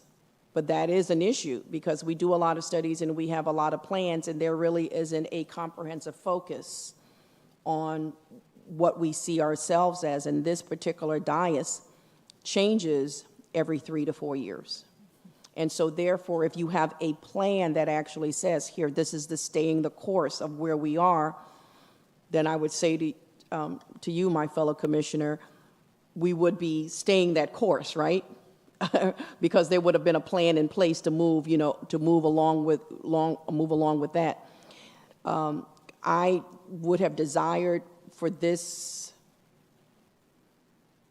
conversation really like to sort of like happen with our mayor here as well. Yes. You know, being a part of, which is one of the reasons too that I was requesting for it to, but I do want to stay in compliant with, if we would get an opportunity to really look at what the contract is and to understand what was meant. Because when I saw that and I actually reread that, I was like, what is the strategic plan? What is this? Because in my mind, you do have a strategic plan that relates to our visioning. And then you have a list of priorities that would be what we would be evaluating our town manager on. And one of the questions that I did, in fact, ask our town manager prior to bringing it up to the dais is there an evaluative tool that you know of that you could bring back so that we would know how you would want to be evaluated? And I did say that several times. But in using the language that's in the contract says would develop a strategic plan. So I'm using that language. So, and I'm bringing it out. And so with that, our staff needs direction on what do we mean by a strategic plan, so that our town manager knows as well how to direct his staff in what we're referring to strategic plan. In this position, my town manager is looking at a visioning plan for what our future 5-year would be looking at. If that is this, then that is what we're moving forward with. If it's not, and we're looking at this as being an evaluative tool, which would also be an evaluative tool for our town manager, then let's give some clarity to what it is needs to be done. That's all I'm asking. Before you go, Rich, I just want to... Commissioner, all right. I'm sorry. No. I just want to comment. One of the things that concerned me was not that the $20,000 was too much. I actually thought it was way too low. Yeah. Mm-hmm. Because that doesn't make sense to me, creating a strategic plan for $20,000. And I think the suggestion that you made with regard to universities and things like that, I was thinking, yes, we could get a more comprehensive view at this, other than, and I'm not trying to diminish the idea of having public input, but there's so many other things, like, for example, the Live Local Act. I mean, that floored me when I realized the impact that legislation is going to have on this town. And I'm not sure even the public understands that right now. So, you know, again, I think this is something we should put into the next budget process, and I'm not sure that $20,000 would be enough for that. And that's really where I'm coming from. So, and that's all I have. Thank you. Well, while I agree with most said here tonight, we operate sometimes in a vacuum. All right? I say we, the commissioners. We talk to a certain number of people and then we put our thoughts forward. The fact that if we could get, and we've heard it over and over, input from the public, we're spending their money and their time on what they want. We're making that decision. But I feel we're light on input. So I don't know if the survey, Commissioner O'Rourke, is the right way or not, but we need that input before we, or even if we go with this consultant, we need their input. So. But there's no question wait about a that. second. But if there's no, I'm sorry. Yeah. Man, Yeah. just last, If we're going to open it up discussion, I think if I can just have this, just one last comment. If we have input from the public and they are not given all the information, Okay, that's not valuable input. I agree. They should have all the information, and that's my position first. So that's why I was saying that. Okay. Okay. And that's why we're here. Okay, so the strategic plan, I do agree with Commissioner Wright. It's for $20,000, a great opportunity to get a vision for our town and where we're going to go. A lot of times, one of the things we pull was item 7, the budget process. Some of those things that we know regularly should be probably in the budget, but we need to have some kind of vision where we can give directions where they know that, hey, this is part of our budget. Commissioner Linden, I agree. The public needs to always have a say-so in anything we do here. It's just, we hear them, we talk to them. They need to have a say-so, even if it's with a survey or not. But I don't think you can complete a strategic plan without, hearing from the residents of Lake Park. With that said, anybody have any more comments? Or I know, Town Manager, you still. Go ahead. I can speak to it. Yeah, go ahead.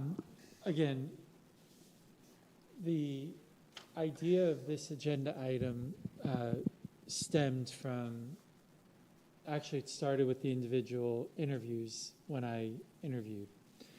One of the things I noticed as a candidate, and I think you all spoke to me about as well, and with the other candidates about, was the communication within our community and the differences that were maybe being the differences of opinions.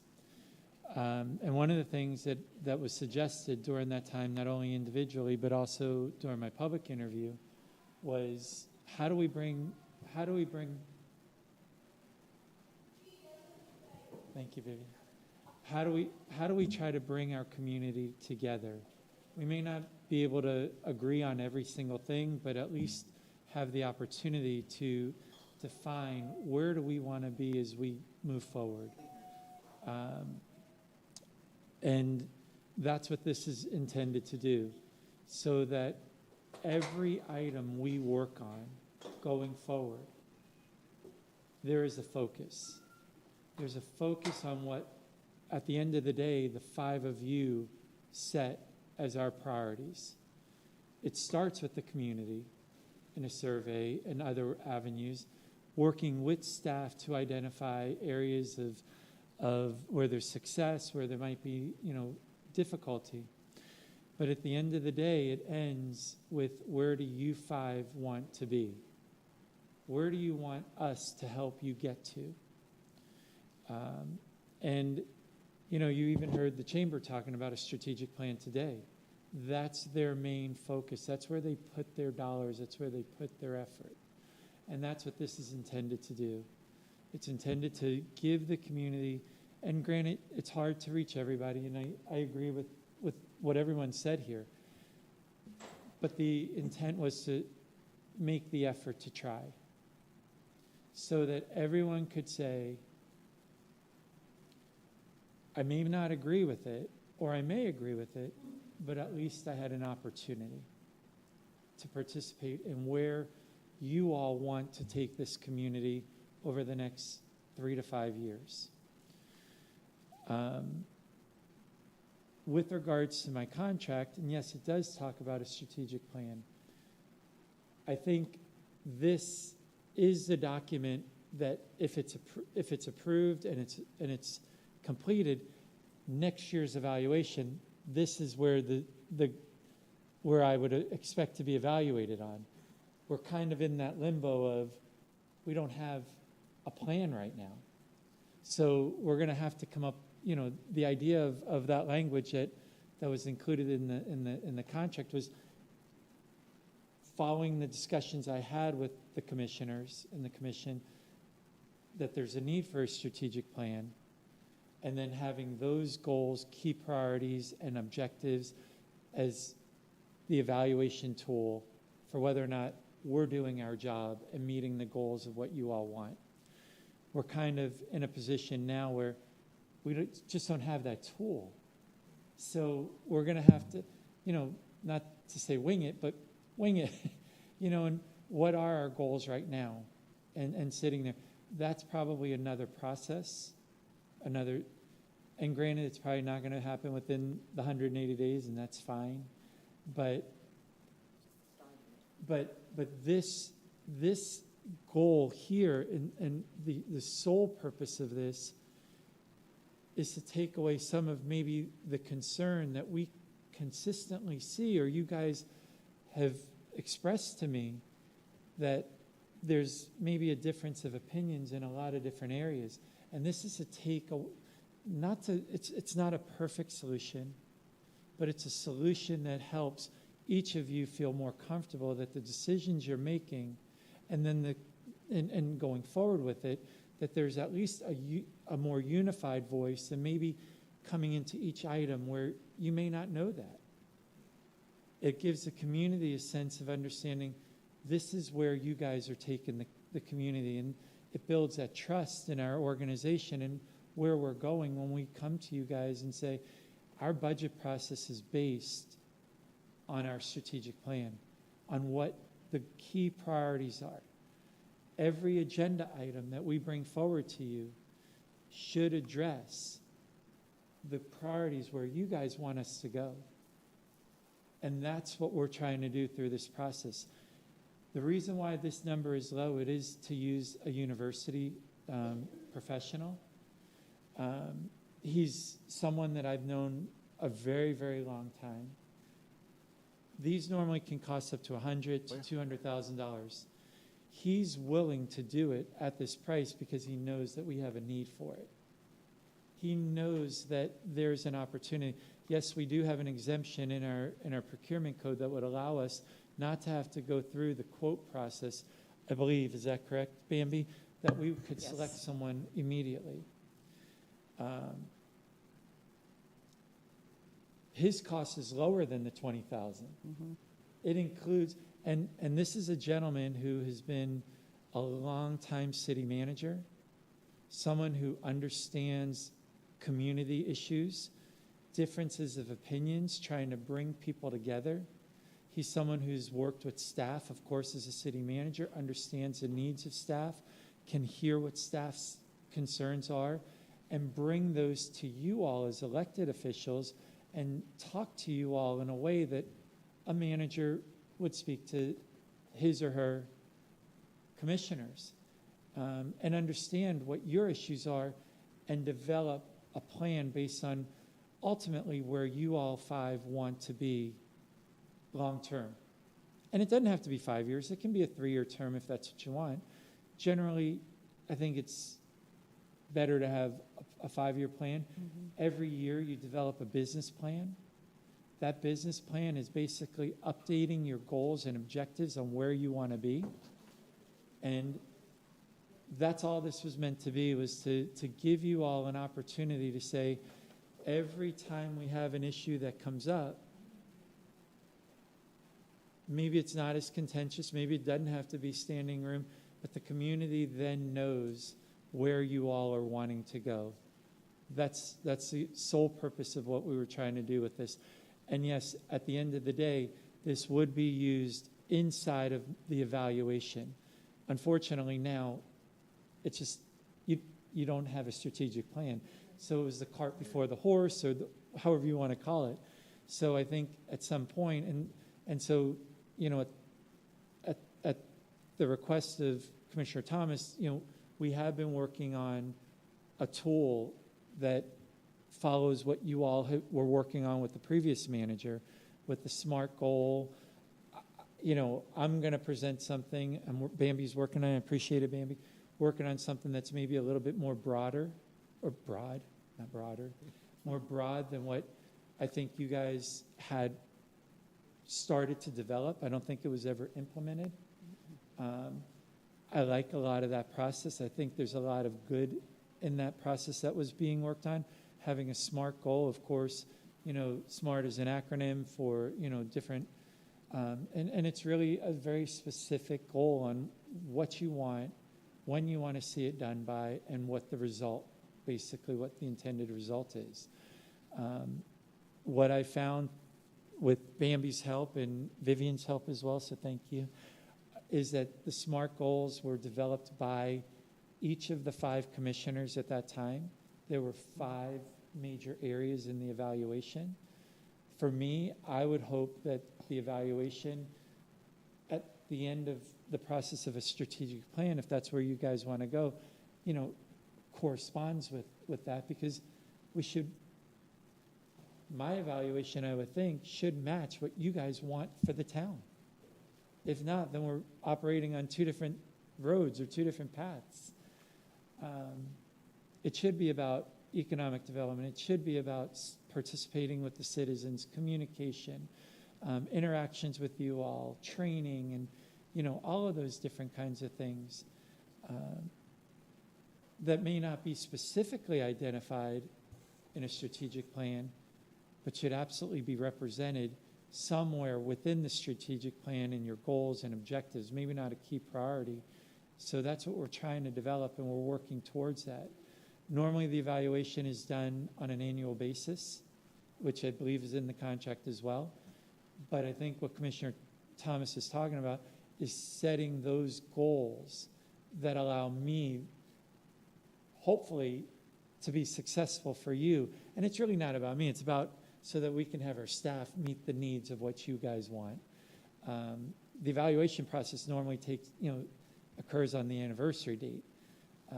But I do have to have some direction so that you can evaluate whether or not I'm doing a good job or not. And I think that's what Commissioner Thomas, I believe, if I'm speaking for you, please. I hope it's okay. You are speaking for me and you're clarifying it. How can you guys sit there and say he's done a good or bad job if it's just kind of random all the time? And it shouldn't be. And I think that's what I was directed when you guys hired me. We want it more defined. We want it more defined. And I think that's why the attorney and I included the language of the strategic plan, so that there's a defined understanding of what the expectation is for me, so that I can help make you guys as successful and this town as successful as possible. So hopefully that helps. Thank you, Town Manager. You know, the best thing about this is how passionate everyone is about this, the future of Lake Park, the residents, and the direction we're going to go. So I think this is really healthy for us, and I believe this to help the town as long as, you know, we do what's right for our town and our residents. And as long as we get input for them and we give directions as the 5 of us where we think we need to go in the town, I think we'll be successful. So any other comments? Because I don't know what the direction would be. I just had comments on some of the proposed criterias in here. And one of them was like F, serve as a facilitator. And I would imagine the individual who would be doing this serve as a facilitator for a 2-day, half-day retreat with the town commission and town department directors. What I was hoping that we could like do, because I don't really know what the retreat would be like a team building, because we all deal with each other differently, i.e. as a commission, we aren't supposed to speak in regards to anything that's happening here. And then we deal with our town manager on a different level because he then directs staff on what staff should or should not. And I believe we've been very respectful as far as the protocol. If we see something, we speak to our town manager, and then the town manager then ensures that staff. That being said, the type of retreat or team building, I believe, would be different. And so I just needed to get clarification on like the retreat, because I can sit in a classroom for 2 hours or 3 hours and we could talk about different strategies, but you really don't know how to help someone until you physically need to help someone. That really counts then. So in my mind, I was looking for something more along the level of team building form of a retreat, where we have to rely on each other's perspective ability. And I will say this, a few years ago, they used to have these escape rooms. I don't know if anybody have ever done it. Before, they used to have this thing that was called ropes, where you actually had to do like an obstacle course, and each member of your group needed to participate. That was a physical thing. Now you could do these things differently, of course. But all of that really relates on relying on the other, as a group. And the input in it is as a group, because everyone do things differently. And so in my mind, however we can rewrite that, so it's not me sitting up in a classroom and them saying be sensitive to someone, which I will be, but more on the line of that. I think the use of the word retreat was meant more for an opportunity for you all as a group. It would be a lot of different opportunities to communicate. It would be one-on-one with the facilitator. It would be as a group talking about it. The intent wasn't to do a team building, but more bring out what the goals are and priorities that you have, so that that person can then develop what your priorities are. Certainly a team building exercise, I think, would be super helpful, but I think that the intent of where we were going with it, that this was more of sitting down with the department heads at some point, talking to them through, based on what the community, engagement came back as, do we want more parks? Do we want, better roads? Do we want a clean and safe community? Those are the kinds, and then from there, kind of shrinking that down into, these pots of important areas, and then coming to you all and speaking to you all about what your priorities are individually, and then bringing you all together as a group and trying to come to consensus on 4 or 5, I would hope not more than 6 key priorities that you all could say, that's where we want to go. Right. But it wasn't intended to be. Well, I would agree with you, except E, F, and G are very differently segmented. So it doesn't, and so it tells us differently. So with that being in mind, F is a team building and retreat where you are meeting with town commissioners and department directors. Right. Because you have already mentioned as part of, that's why I want us to really look at this. This may not be the opportunity now that we have a clarity on what the strategic plan is. I think my suggestion would be for here, Vice Mayor, is now that the town manager has given us clarity on what the purpose of this strategic plan is, it may be best for us to maybe continue this to another meeting, and that way we can come back and make changes or suggestions to it and then bring it back, because I know I'm going to have some suggestions and I don't want to hold it up based on that. But I do want to say thank you, because you were speaking for me, and I hope that the commission understood what the intent of the contract was and what the intent was to interview, all of that. So thank you. You're welcome. Thank you. Commissioners, any comments? And that was the whole purpose of this item, is for you all to give us input and direction on the scope. Is there something more you want? Is there something different that, this was generated based on some very high-level strategic plans that have been done by communities that have dealt with growth issues, that have been challenged with that, and bringing the community together to try and identify where we want to go. That was why, and it wasn't just about growth, but it was important for us to look at how did they handle it, because that's what we're dealing with a lot of too. So we used a lot of the scope that was developed in those different strategic plans to help identify. This doesn't mean that it's perfect or it's exact. This is just what we felt, would be productive and help us get to where we want to go. And if there's something else that we want, that's the input that we want to have so that we can move forward and speak with, the professor and make sure that it's all feasible and we can move forward with where we want to go. I'm sorry. Go ahead. Thank you, Mayor. I have a little bit of concern. I'm looking through the data collection section there. With regard to issues, and I always bring this up. I always worry about Florida's sunshine law. I do not like Florida's sunshine law, but we got to deal with it. It's always something hanging over our head. And when we talk about having the retreat, that line scared me because of sunshine laws and things like that. I don't know what was envisioned for that. The other thing is, this is an RFQ, right? Right.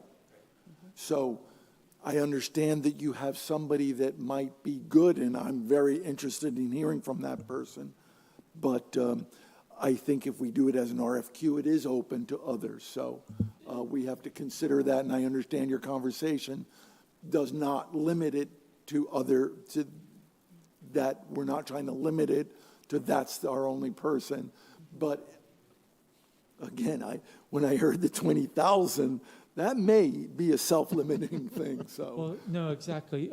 But we put in RFQ because that is required in our Right. procurement code. Requirements, But we right. also have in our procurement code an exemption that would not require us to do that because they're a university professional. And so we would not, am I correct on that? Yes, there's exemption in our purchasing ordinance for going out for RFQ or solicitation with Florida public universities because they're nonprofit organizations. So we wanted to make sure that the information was out there for that. With regards to sunshine, and you're exactly, what a lot of cities do and what I've done in many cities, it's advertised no different than you would, but you meet off-site. You don't just meet here because maybe there's a conference room somewhere, in the gardens or somewhere. The public still would be notified. The public would still have access, but you just meet off-site. Maybe it's somewhere here in Lake Park. Maybe it's at our library instead of here. Maybe it's down at the marina or down at, the park. So we hadn't really gotten that far, but that was the idea, was so that it's not as formal and it's more of an informal process that's creating a formal document. I do know a couple of organizations and I don't know if I can say this, but the Palm Beach County School District that does the same exact thing like this. And most like the town manager saying, you have to just pretty much advertise it. And we really don't want to be discussing anything we'll probably discuss up here. Like Commissioner Thomas said, it's more of it has to be geared to more a team building thing. And that goes pretty good with the vision of our town. Team building, us getting to learn, how to work with just not us, but the director. So that's a good thing. If you guys want to table it and bring it back, we can do that. But I do have a question.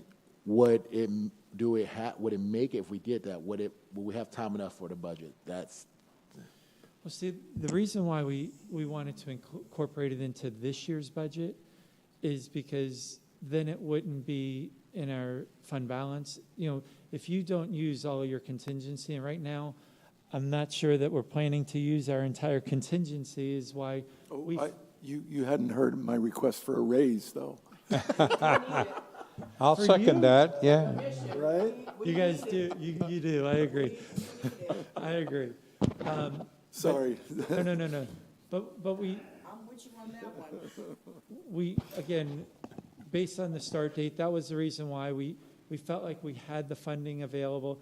And so rather than allowing it to, roll over into reserves and then pulling it out of reserves or trying to fund it with new revenues and doing all that, it just, it made sense for us to say, let's utilize the dollars that are here, let's start the process, and let's get it moving as quickly as we can so that by next budget year, particularly, this document will be our guiding force in how we develop our budget. if this was approved tonight, it would go to second or?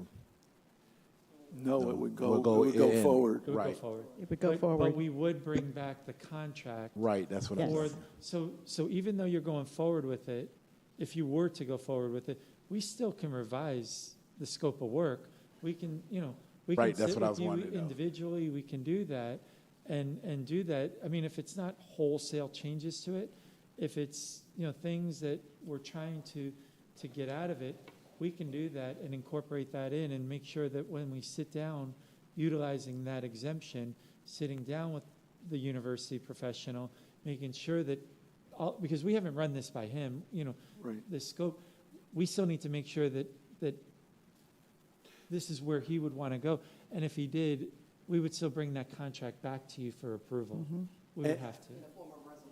Because it probably be over a $10,000 cost, so we would probably need to do that. And he might also, if I may, he might also look at this and say, well, no, you might want to do it this way. He might say You that know. there's some changes as Yeah. well. Yes, sir. So I'm very comfortable. I'm glad we had this discussion because I was a little concerned looking at it prior to this, but after your explanations, I'm very comfortable with this. I do understand that it would be placed from our contingency Yes. for this budget year, which is something we have done in the past. And so I don't think there's any issue with that as long as we do have the funds for that. Yes, sir. Commissioner Linden? So could we put this on for future comment, but lock in the 20,000 so it comes out of this budget? We can bring back the discussion of the scope of work, absolutely. Absolutely. Because The main thing is knowing where we are funding-wise, so we could sit down and talk with the potential consultant. And again, this isn't someone that is like a corporation, or it's a one-person university professor. Okay, thank you. I get your question. That was kind of my question. Can we, Oh, okay. we move the funds? So that was good. Simple way to clear it up for me. Thank you. All right, with that. I'm going to move that we approve the proposed scope of the work for the town of Lake Park for the strategic plan in the process that we have discussed with regard to taking the funds from the contingency of fiscal year this year. I'll be glad to second that. I have a first and a second. Any up for discussion? All in favor? Wait now. Sorry. No, it's for clarification. So what we're clarifying is to transfer this from the contingency fund in order to go for a strategic plan. That's my understanding. Okay, That was so- my motion, yes. Okay, so because I want to make sure that Ms. Turner understands too, because as I'm looking at her, she looks a little, flustered here about what does this really mean. So if I understand this, this motion is to move move $20,000 from the contingency fund to prepare a strategic plan. Correct. Is that what it is? Okay. With the idea that we would be coming back for discussion on the scope. Correct. Okay. Oh, that's what we are agreeing to. That would be my motion. Okay, so Ms. Turner, we will be coming back with the revisions to the scope, but we're moving forward with the contingent for this fiscal year to remove that from the contingency fund to pay for a strategic plan. So in other words, the budget adjustment, $20,000, yes. -4 is being approved. Yes, for a strategic plan. Okay. Okay. Got it. Any other discussion? No, that was good clarification, though. Can I make one clarification? It's up to 20,000. So Up to. just because you are moving 20, our expectation and our hope is that this It'll be won't- under that. That it won't cost that, but we wanted to make sure. We still don't know how much a survey is going to cost, all of those kinds of things. So. Okay. All right. All in favor, say aye. Aye. Aye. Any opposed? Motion passed. Thank you. Sorry it took so long. Oh, we all right. All right, I lost track. So now we move to Oh my goodness, now we're going to be here forever.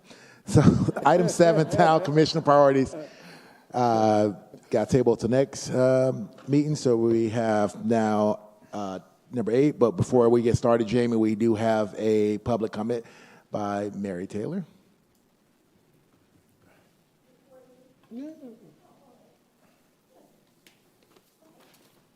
Mary, you dropped some paper.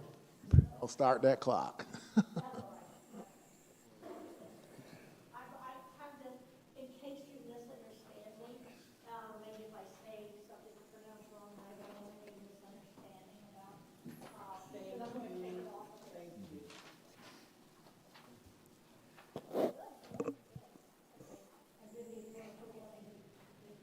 Do you have one for the town attorney?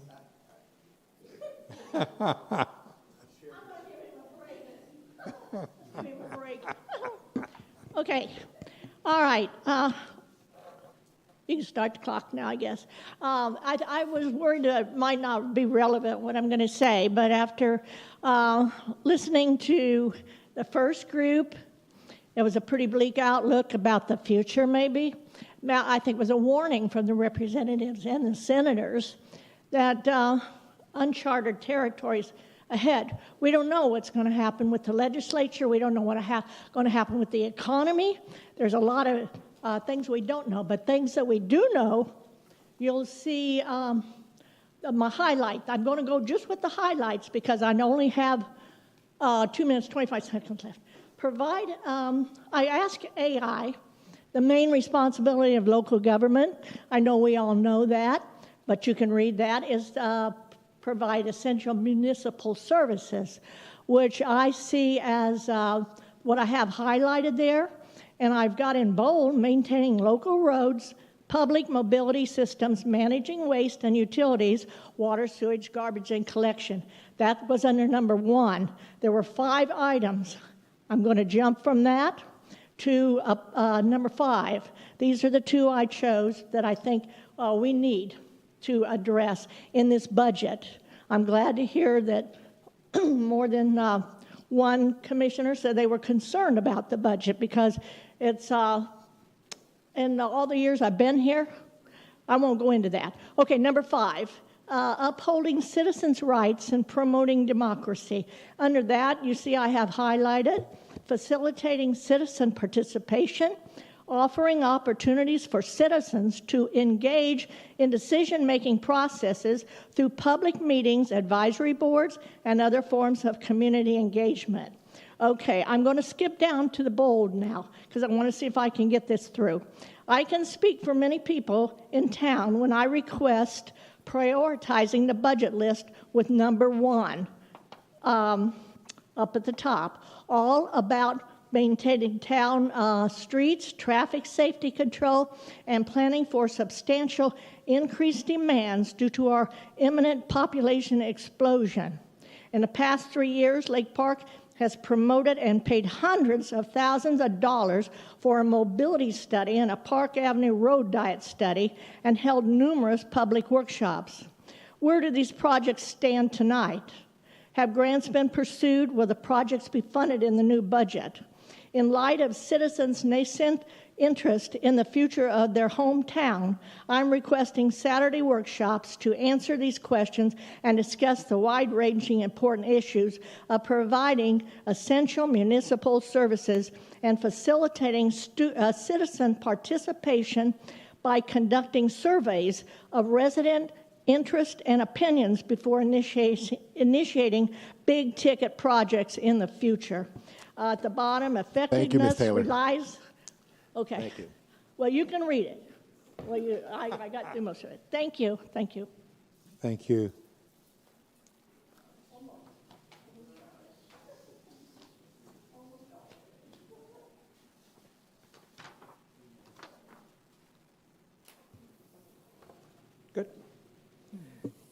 Good evening, Vice Mayor, Commissioners, Town Manager, Town Attorney, and General Public.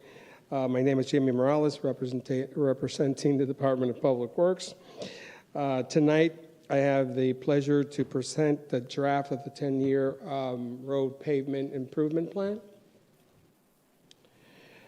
The presentation is intended to outline the technical reasoning, strategic value, that's the word we've been using the whole night, strategic values, long-term benefit of the program, and to invite feedback from the commissioners to develop the formal plan. So the presentation, we have the agenda, which is the background purpose, the strategic approach, program cost facing, public benefit, and commissioner input and discussion. Background purpose, the town roadway network has deteriorated approximately 15% since our last 2022 PSI service, which is Pavement Condition Index.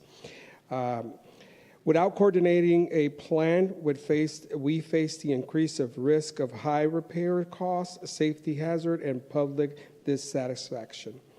The PCI index, or condition index, is an industry standard metric used to assess pavement health objectives. Our goal, or my goal, is to present a plan towards the town to have the entire network PCI average rate into 80 or greater or above. We're not at that point right now. The plan is based on national best practices by Federal Highway Administration, ASTO, and implements a professional assessment management approach. Strategic approach. The technical reason is to address preservation first and then strategic rehabilitation. The program follows two prolonged strategies, which is preserve first, proactively maintain roads in good and fair condition before they deteriorate further. This offers the highest return of investment. Every dollar we spend today can save 6 to 10 in the future for rehabilitation costs. A strategic rehabilitation targets in reconstruction critical segment in poor or failure condition to restore structural integrity of the mobility and the network. So the program cost is faced as follows.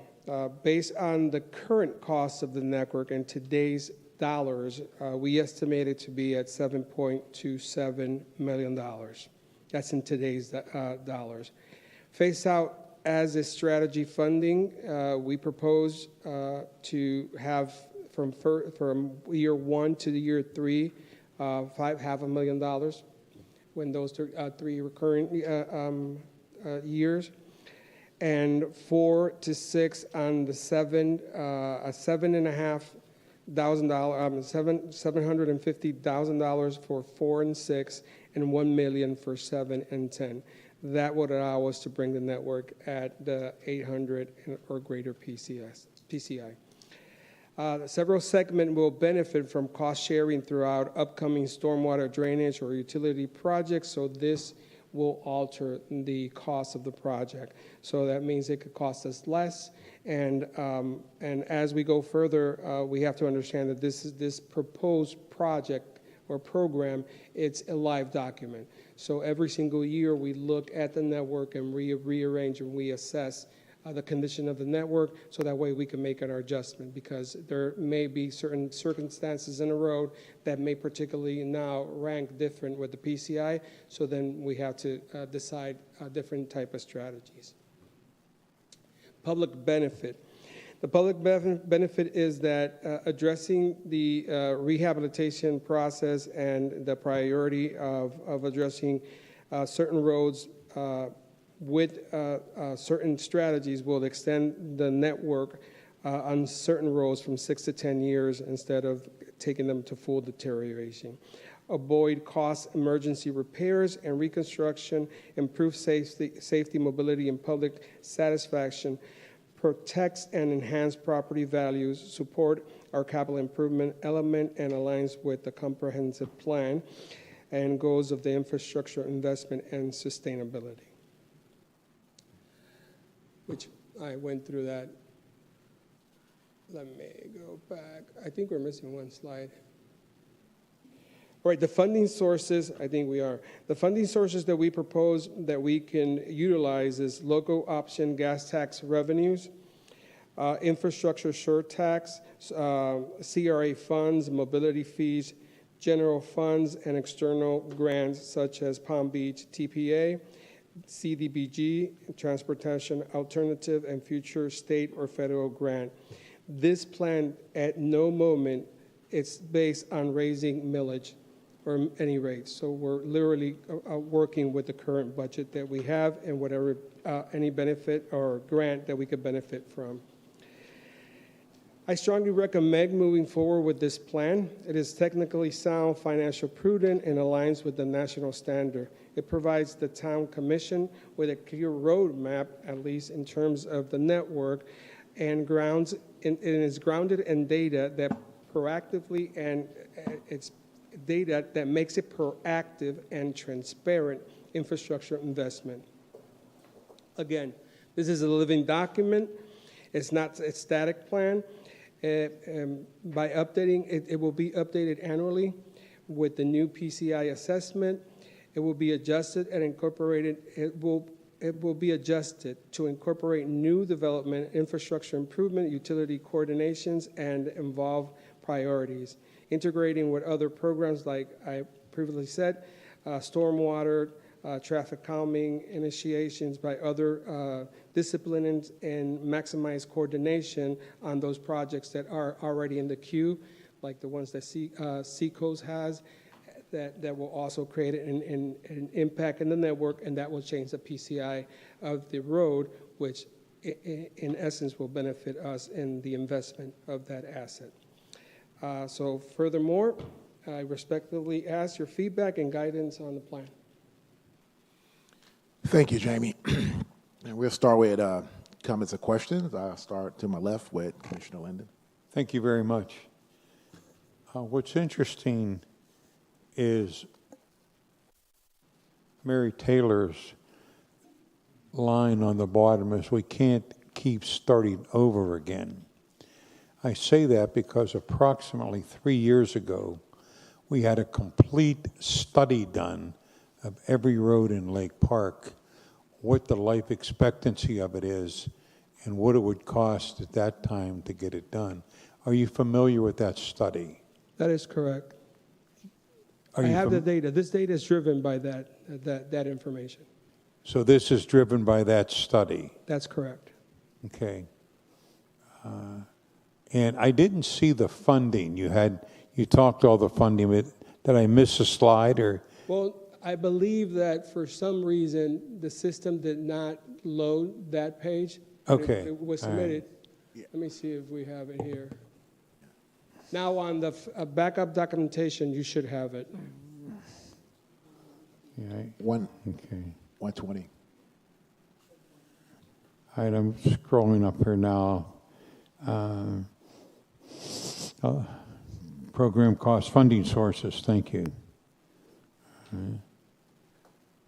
Gas tax option, gas tax, mobility fees, infrastructure surtax, general CRA, makes sense, okay. Block grant. Okay, so we're looking to get $7 million is quite a bit of money. Yeah. So while it's a good idea, I think we need to give some thought to having some money in place in order to do this without laying the entire burden on the residents and taxpayers in Lake Park. And does this fall under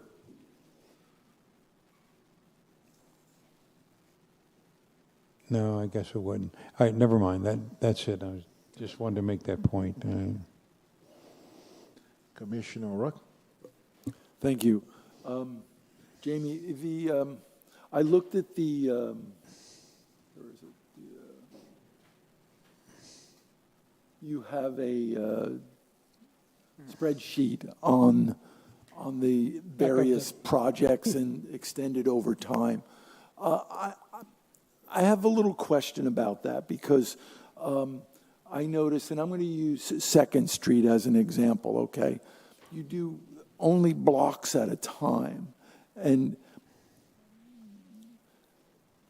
for me, when we discussed the roads and we've had discussions with regard to road safety and traffic calming and things like that, 2nd Street is a problem. And I think that's been recognized by everybody in the commission here. And I noticed, though, that you extend that out, the improvements on 2nd Street over a series of years, I'm guessing 3 years out. That's what you're doing, right? Yes. Wouldn't it be more prudent to identify specific roads? Like, for example, I also don't see anything about Park Avenue. And I know you've told me before, but I'm going to bring it up because Mary sits out there every commission meeting now and wonders about Park Avenue, as I do. So those are issues I'm wondering, and I know you said we can modify this, but I'm asking if we can do that modification, if you can modify for specific roads that have been identified as issues. Second would be one, because people they fly up that road to try to get out onto US 1 and miss the traffic light. That's what they do, and we've all seen it. So, and there's other roads. There's over on the north side of the town. You have roads where they do the same thing, right? So I think an adjustment in that area, if we can look at that first, I think that would be helpful. Thank you. Mayor. Thank you. Go ahead. So, Commissioner, there's two great points. Nevertheless, the condition why you see that 2nd Street is pushed to those years is because right now we're pursuing going out for a grant for 2nd Street for stormwater improvements. Okay. As we do the stormwater improvement, then we will allow to improve the roadway, and then that's why a lot of the projects for 2nd Street has been moved further down a couple of years, because then will allow us to use those funds to fix other roads and then allocate something for second. Okay, so Jamie, if I can say this, that's a great answer. Thank you. You're welcome.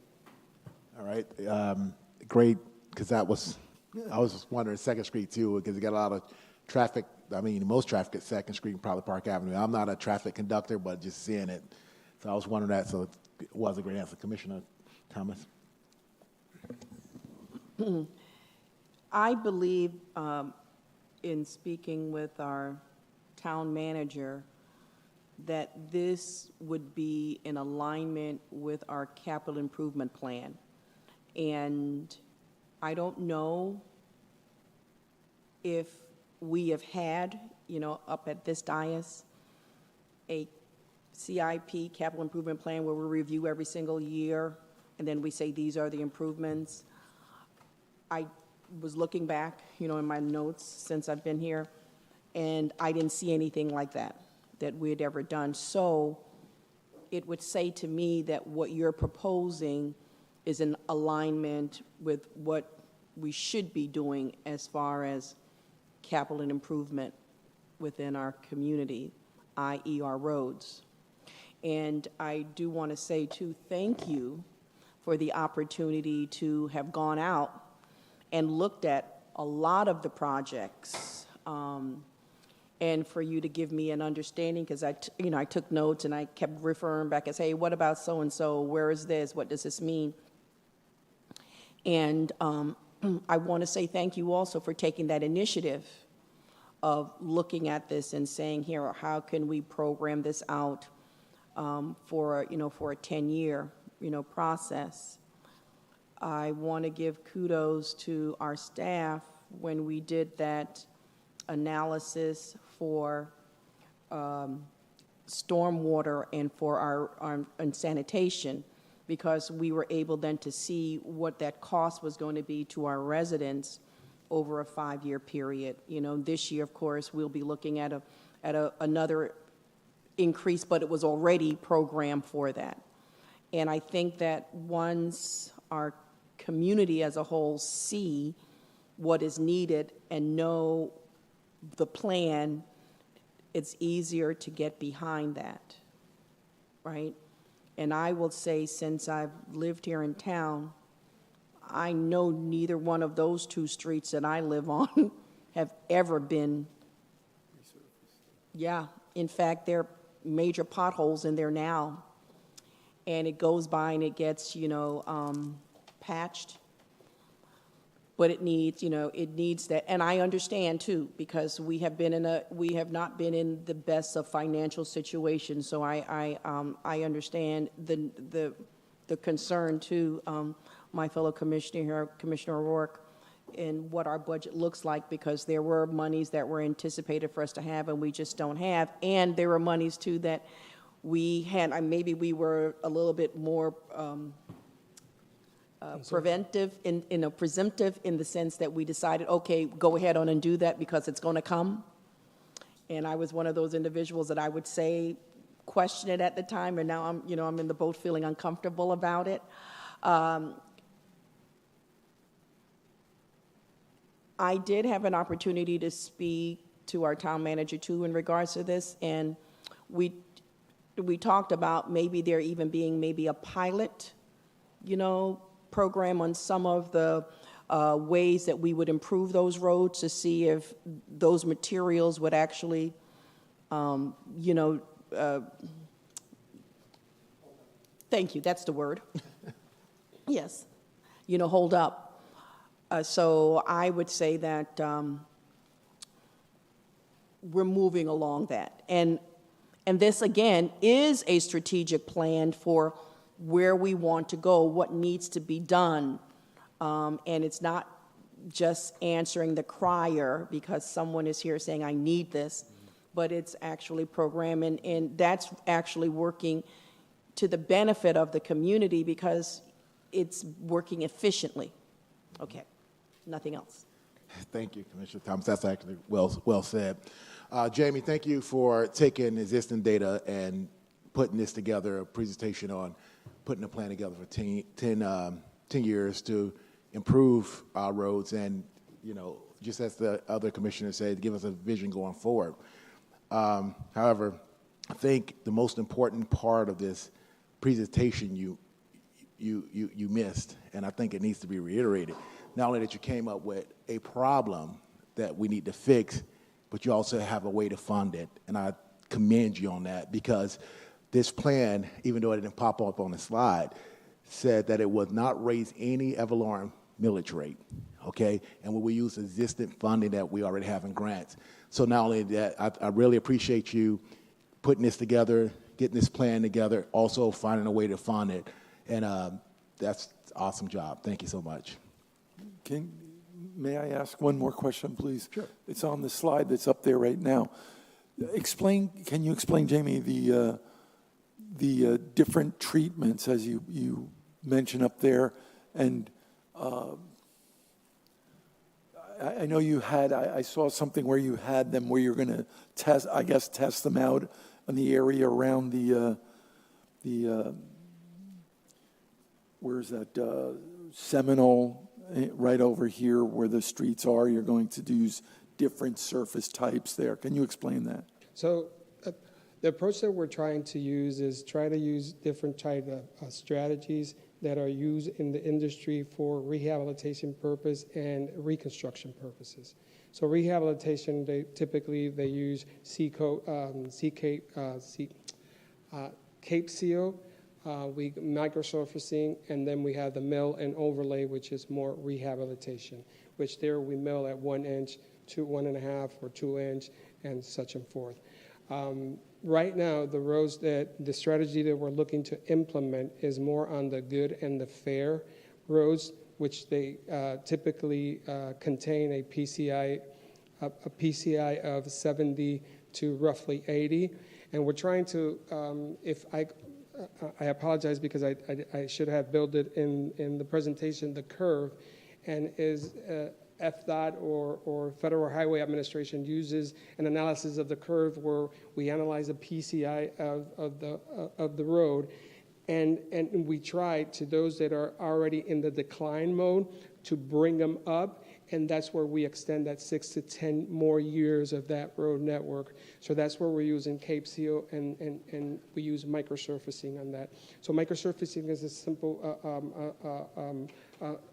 treatment that just goes over the road, and it mills a little or uses aggregates, and then it uses a Cape Seal, so it seals it up, and it extends that life of the road. Cape Seal is just using literally the overlay and just sealing it. That's it. Okay. And you have a picture of it on the from Kalmia to Crescent and Australian Circle and 4th Street, Palmetto, and Teak use a different, you would be considering a different That's for method. this fiscal year. That's the only That's the microsurfacing? Yes, microsurfacing and Cape Seal are going to be, I have them proposed for this fiscal year. I have the meeting scheduled for July, I think it's the 7th, if I'm not incorrect, a kickoff meeting.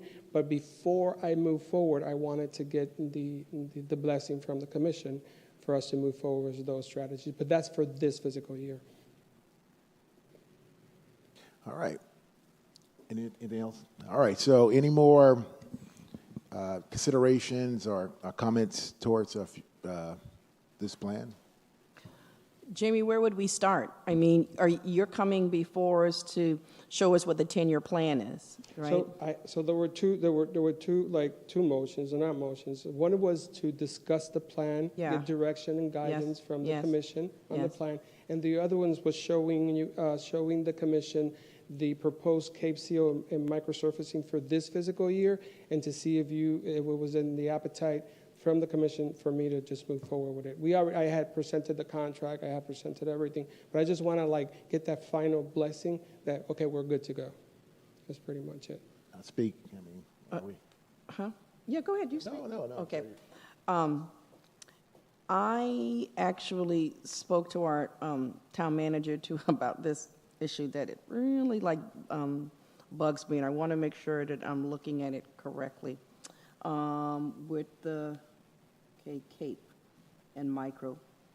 Micro is the full compact quick setting, and the Cape. Okay, so the Cape would be on Palmetto. Okay. With all of the new development that's going to be occurring on Palmetto, I am concerned for safety issues on Palmetto, specifically, and it sort of comes into play because it's going to be used a lot, right?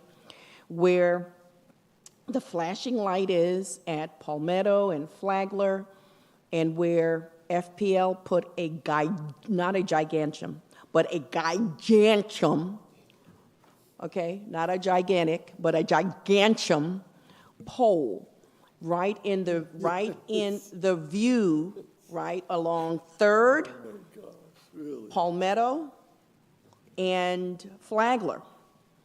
It's a huge traffic visual issue, huge. Now, the property owner at that corner of 3rd and Palmetto has tried to mitigate by changing the landscaping that's there. But it's a problem now, and I could only imagine what will come forth next. And I know you're saying, just stick to my roads. I am sticking to your roads because I'm saying that road is going to be heavily traversed, right? And it's just dangerous. Visually, it's dangerous because that visual triangle is obstructed by that huge 3-foot pole that sit there, you know? So you really kind of take your life in your own hands by moving further into Palmetto, creeping into Palmetto, or look in between the view of the sidewalk on the pole, or go beyond the pole to look at that, and traffic is going to be going like this, and it's going to be going faster, right? Because I have one individual that I have to race with in the mornings because they come screeching through on Palmetto and around that, area. Yeah, he says he needs some help. That's what he's just stated. Stop Commissioner Thomas from talking. Good evening, Nadia Di Tommaso, Community Development Director. I'm not sure that I'll be able to immediately help, but the town manager did bring the FPL issue to my attention towards the end of the day today. Yeah. We will look into it and address it. That is all I had to say, just to say that we are aware of the issue and we are looking into it. Because it was always a problem. I'd come here before I'd even came on the dais and talked about it, and then they put those huge power lines on there, and now we have, and now it's like, even bigger. And then I could only imagine, like, when you actually have to go and repave that road, because we're going to have activities from Promenade and for our own as well, what it's going to look like. So just know it's a problem. Thank you. Thank you. I like it. All that to be said, I like your proposal, but I just want you to know how dangerous, we're taking that into account. Well, and as we move forward with the traffic calming devices, we'll also look at that area to determine if there's any traffic control measures that we can implement on that area as well. Town manager. Mr. Vice Mayor, did you get it? Right? Yeah. Okay. Yeah, see, right there. Sorry. So with this, again, what Mr. Morales was intending to do is bring this information to you, but then also, and Commissioner Thomas talked about it within the CIP, what our goal is each year going forward. Now I'm looking for him. Each year going forward, and Jamie identified this as a progression in cost increasing, dollars dedicated to this type of project throughout so that we can achieve this type of plan. So every year in your CIP, when you get your budget, it will show an amount every year to do road work, every year. And so the funding sources, and I appreciate Jamie also putting that in, it'll be a variety of funding sources. So it's not just a general fund dollar. So we're competing for those general fund dollars. It'll be utilizing and identifying all those different, some we'll get, some we won't. But those are the opportunities that he's looking at to be able to fund this on an every year basis going forward, at least until we get this, all the roads done, and then we'll go from there. So there's a plan there. There's not just a plan, but there's also an opportunity to fund it as well, to get the project done. Thank you.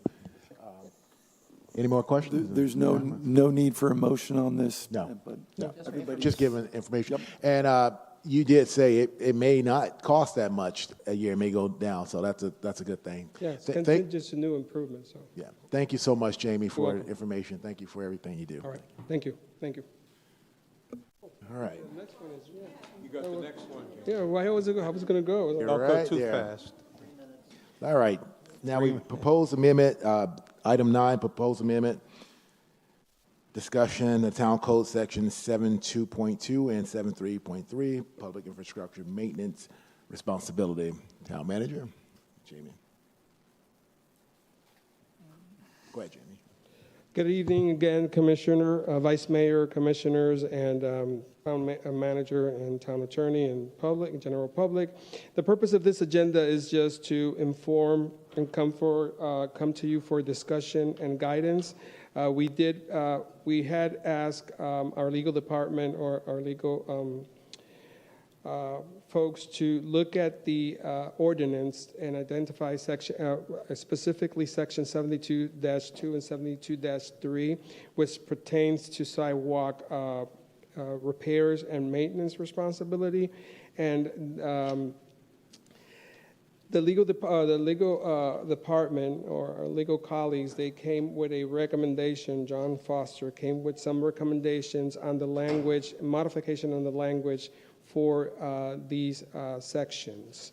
And I was just here to present these recommendations so I could get guidance from the commission if you approve of these recommendations, so we can move forward with a formal request to modify the ordinance.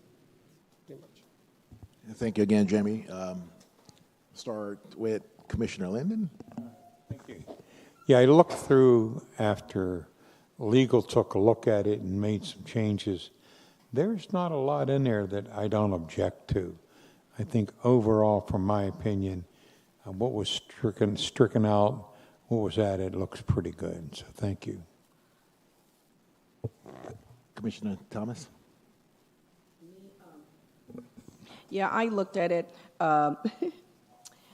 We have our former commissioner in the room tonight, and I recall having sat here and we talked about the condition of trees that were in the swale area, specifically that were along Park Avenue, and how they were in not so good condition, where they were also impacting our sidewalk, and who would be responsible for taking care of it, right? I think the only person at that time that was here for that length of time was no longer on the board, right? So we don't necessarily know who actually planted the trees, but they're in the median and they're in horrible condition. I bring that to 2nd Street, where we have some beautiful mahogany trees that are very problematic. They're on the other side of the private property, which would lend itself that being the town's responsibility, if I were to read this correctly. Oh, they're within the right-of-way, right? So in the, let's say the swale's in the right-of-way. True. So at the point that we want with the direction of this is that also we want property owners to understand that we're not against having trees within the swales in our right-of-ways, but they create a challenge, a huge challenge for us when it comes to stormwater management and how we try to manage and mitigate flooding around the community. By saying that, you are correct. We're assuming a responsibility of these trees. Nevertheless, as we deem them to be the problem or the source of the problem, then we may have to make a decision if we retain or we keep them or we just have to remove them. Okay, so because they are not on private property, I haven't seen the town maintain them. Now, based on the current ordinance, the property owner is responsible for the maintenance of the trees in the swales, right? based on the current ordinance. The way that we want to rewrite it, right, then we would probably have to grandfather or take precedence, or we assume all responsibility. The reason why I'm saying that also because the trees that are in the swale area has damaged the sidewalk terribly. It also has created a vista, I'm talking about Second Street, right, that makes the road attractive, but because of the realignment issue along Second Street too, when you're looking north, it creates a safety issue as well. Correct. So I'm a little, wanting like to know, because we have now inspected it, because it is now in town, on town's property, right? Okay, so who would then be making, the complaint on it? Because remember, we did have someone that was on this commission who made complaints about the condition of, of the trees in the sidewalk. So if we were to revise this, we would be needing to look at funding for doing some improvements, because it is a public safety issue, right? Yep. Okay. Commissioner Roy? Yeah, the current ordinance does say that, I don't know where they're coming from. The light. It does say that the adjacent property is required to maintain that area. Is that correct? Well, it's kind of vague. It's a vague language. Why? Because it assumes that the property owner should notify, right? And if damages are caused by the property owner or his agent or lease or such, then they are responsible for such. Now, as we all know, not every citizen is a good citizen, is not going to inform immediately if the damages were caused by them or. So just by the act of notifying that there is a damage, then based on the ordinance, we should be able to take care of it. Now, again, the ordinance also talks about trees within properties, and it doesn't specify who has that responsibility of the root, of the trees creating damages to the sidewalk, and it doesn't clearly identify when it's between two property alignments. So by the proposed new language that we got from John Foster is that it literally clears out that ambiguity or that gray area within the ordinance, and it creates a better, clear path and decision of whose maintenance responsibility should fall within. Okay, I support that idea.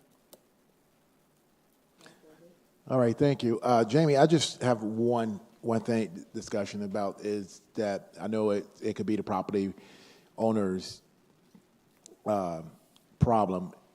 If you can please think of come up maybe sometime in the near future, next time, something for residents, older residents who probably need a little help. Maybe if they have a tree that needs to be help funding to take out or trim down. I have neighbors and other residents that ask me for help if that could be provided for them, some kind of program, or we look into that somewhat. Well, if the tree is within the swale right away, once with the new language, we literally assume all responsibility of such trees. Yeah. Now, if it's within private property and is encroaching into the right of way, that's a different story. Perfect. We may have to have a right of way.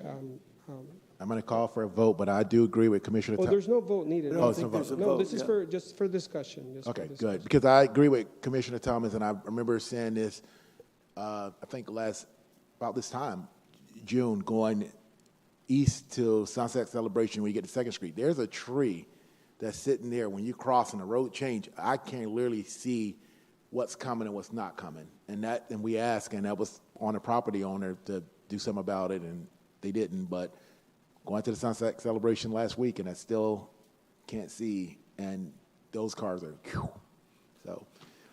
I'm just going to bring this up because I love this tree. There's a tree on 3rd, right across from the school, that is, I don't know. The sausage tree, yeah. I love that tree. I just love it, but it's like weird. It's like it grows these things down on vines. I've never seen a tree like that before, but I don't know. Yeah. So there's nothing, no recommendations or anything that just. No, just now we formally bring the amendment formally. Yeah, yes. Once again. In other words, this was to clarify it, Yes, right? And then guidance. we'll bring the ordinance in order to adopt the new language. That's correct. Okay. Thank you, Jamie, so much for both presentations. You do an awesome job. Thank you. We'll move to item number 10, which item number 10 is choosing a delegate for the Florida League of City Voting Annual Conference. Please exclude me from any suggestion of being that voting delegate, because my job is killing me now, and I don't know if I'll actually be going. So, if nominated, I will not serve. Okay. Commissioner Linden. Likewise, please exclude me. I actually say that because I'm leaving Friday night. We have commitments and plans for Saturday morning, and the delegation And the meets business meeting is on Saturday. Saturday, right? So I won't be there. I honestly think I have a good person for it. He missed work tonight, and he come up with the best sin anyways. He's already missed work, though. Yeah. So Yeah. You want to nominate? I nominate the mayor. In fact, I volunteer the mayor for Baron that. told him. Baron told him. So those in favor? Aye. Aye. Aye. All right. The mayor. The mayor will be our voting delegate. We can do this fast. All right. Wait a minute. Okay, they want to make a motion, so we'll know, because we have to nominate, okay? So you nominate, I second. I nominate the mayor. Any further discussions? None. None. All in favor, say aye. Aye. Aye. Any opposed? Mayor Mashad will be our voting delegate for the Florida League of Cities. Was easy enough, yeah? Yes. All right, town attorney comments? Yes, I want to congratulate the mayor on being your delegate. Oh, that's good. He's at home right now, shaking his head. And other than that, I have no comments. Although, one more comment. Okay. Just for fun. I am looking forward to, if I'm there, your retreat and seeing Commissioner Linden on the ropes or in the escape room. Thank you for that, Tom. Town manager comment? Thank you. Just wanted to, give you a quick update. We have a number of items coming up on our next agenda, and I just wanted to kind of give you a quick understanding or clarification of some of the items that we're looking to bring forward. We are, getting to the point where we need to set our millage rate, at least the maximum amount of the millage rate. So that will be included. Staff's recommendation based on the budget that we're preparing would be that we do not raise, that our maximum rate would be where we are today, which would allow, if you did approve that, it would be where you couldn't go above that, but you could always go below that. We do have a presentation that'll be scheduled with our P3 project. The developer has identified a revised timeline and is prepared to come in and talk about that, as well as where we are with the reverter clauses and the deed restrictions. We're moving forward in all of those areas. So I appreciate all of our staff's efforts and of course, the developers' efforts in working together and moving forward. Public? It's here at the commission meeting, the public, yes. So we're hopeful and looking forward to that. We were looking also at a discussion on the PADD and the recommendations. However, as you saw probably today in my email, that it's probably, we're recommending that we look at a separate meeting on that rather than having that at the July 3rd or 16th meeting. And at that time, and I know we haven't had a chance to talk, Tom, but it may be appropriate to also talk about the Senate Bill 180. Was it 180 or 160? 180. And talk about that at that time as well. So Janet will get with you all and set it, find a date that works, and it'll be a special commission meeting, so rather than a workshop. And then also there'll be some other budget items as well with regards to sanitation and stormwater. We'll also have a special commission or CRA meeting that night. One of the items that we'll talk about as well would be the 800 building. So we'd like to revisit that and talk with you all some more about that. So it'll be a good meeting as well. So some other items that wanted to bring up to your attention. Our library is opening back on the 7th, on Monday. So we'll have some painting completed, of course, some new flooring. Appreciate all the work that Public Works did in getting that facility, moving forward. Appreciate the work that our library staff did in continuing to serve our community. So hopefully we'll be moving forward with that, and maybe invite the pipe and drum folks. There you go.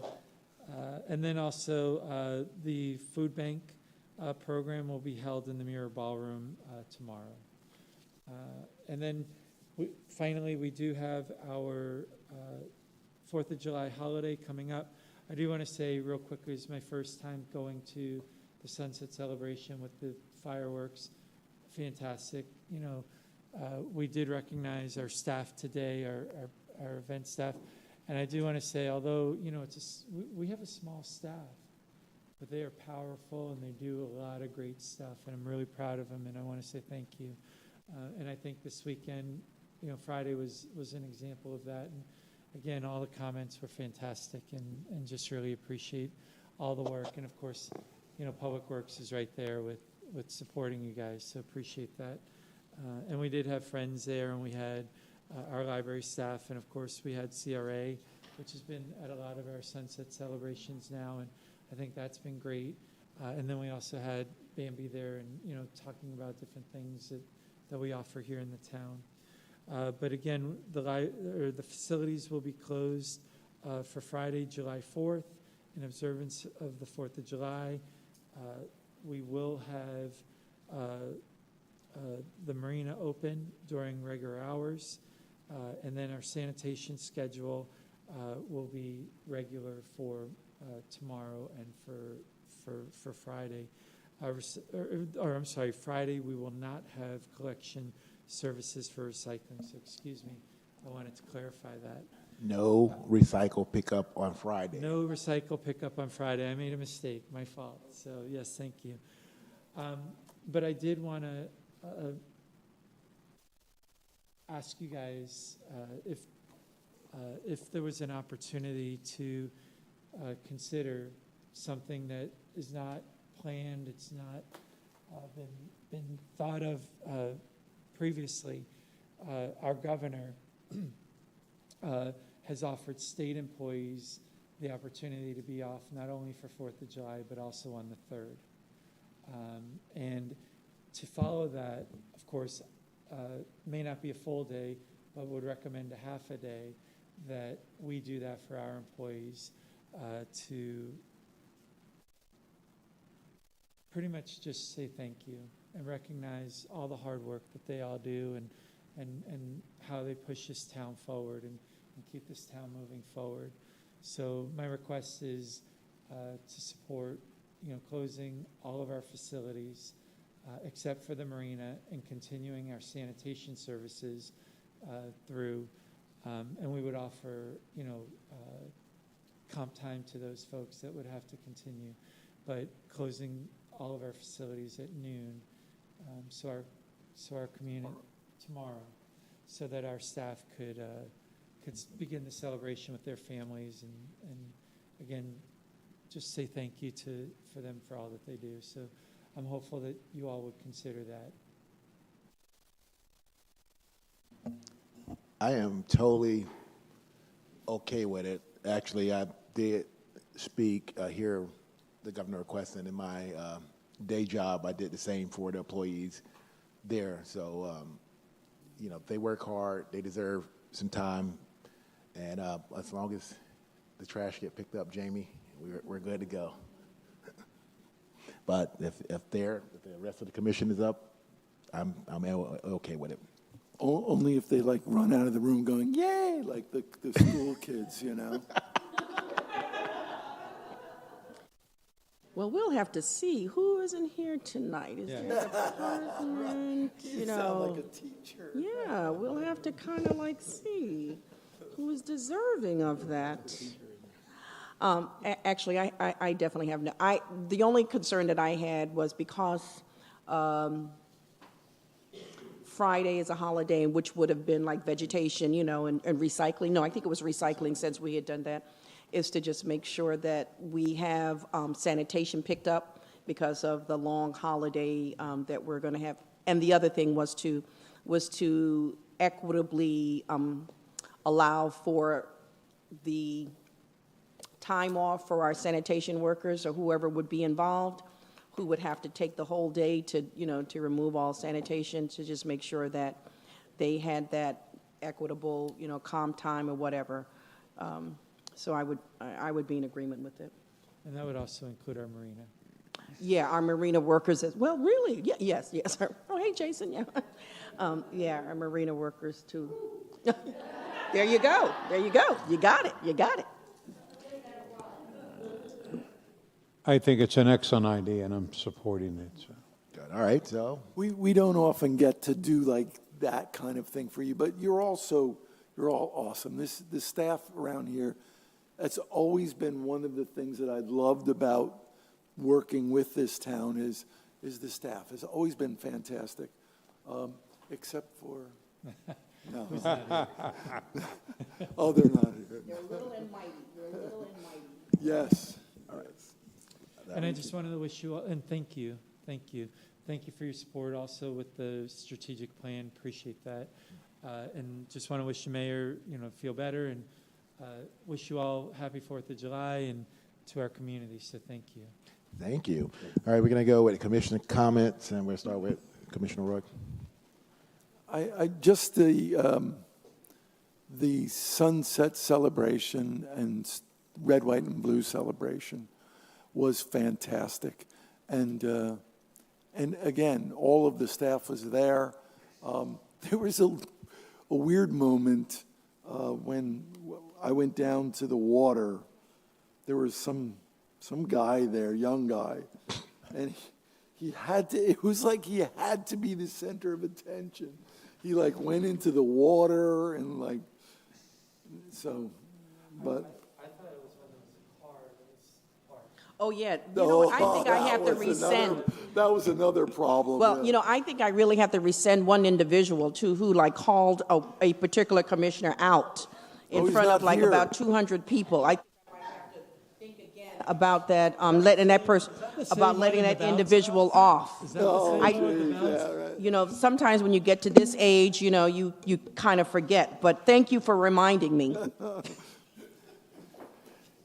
Thank you, staff, for putting on a great function. Thank you. That's it for me. All right, Commissioner Thomas. I just really love this dais to remind me of the things that I really forget. Person starts with R, ends with F. Anyway, as I was saying, I do have a few questions. One is, I don't know, but maybe Judy Cooper, you could probably help me out here. Do we have an education board here in town?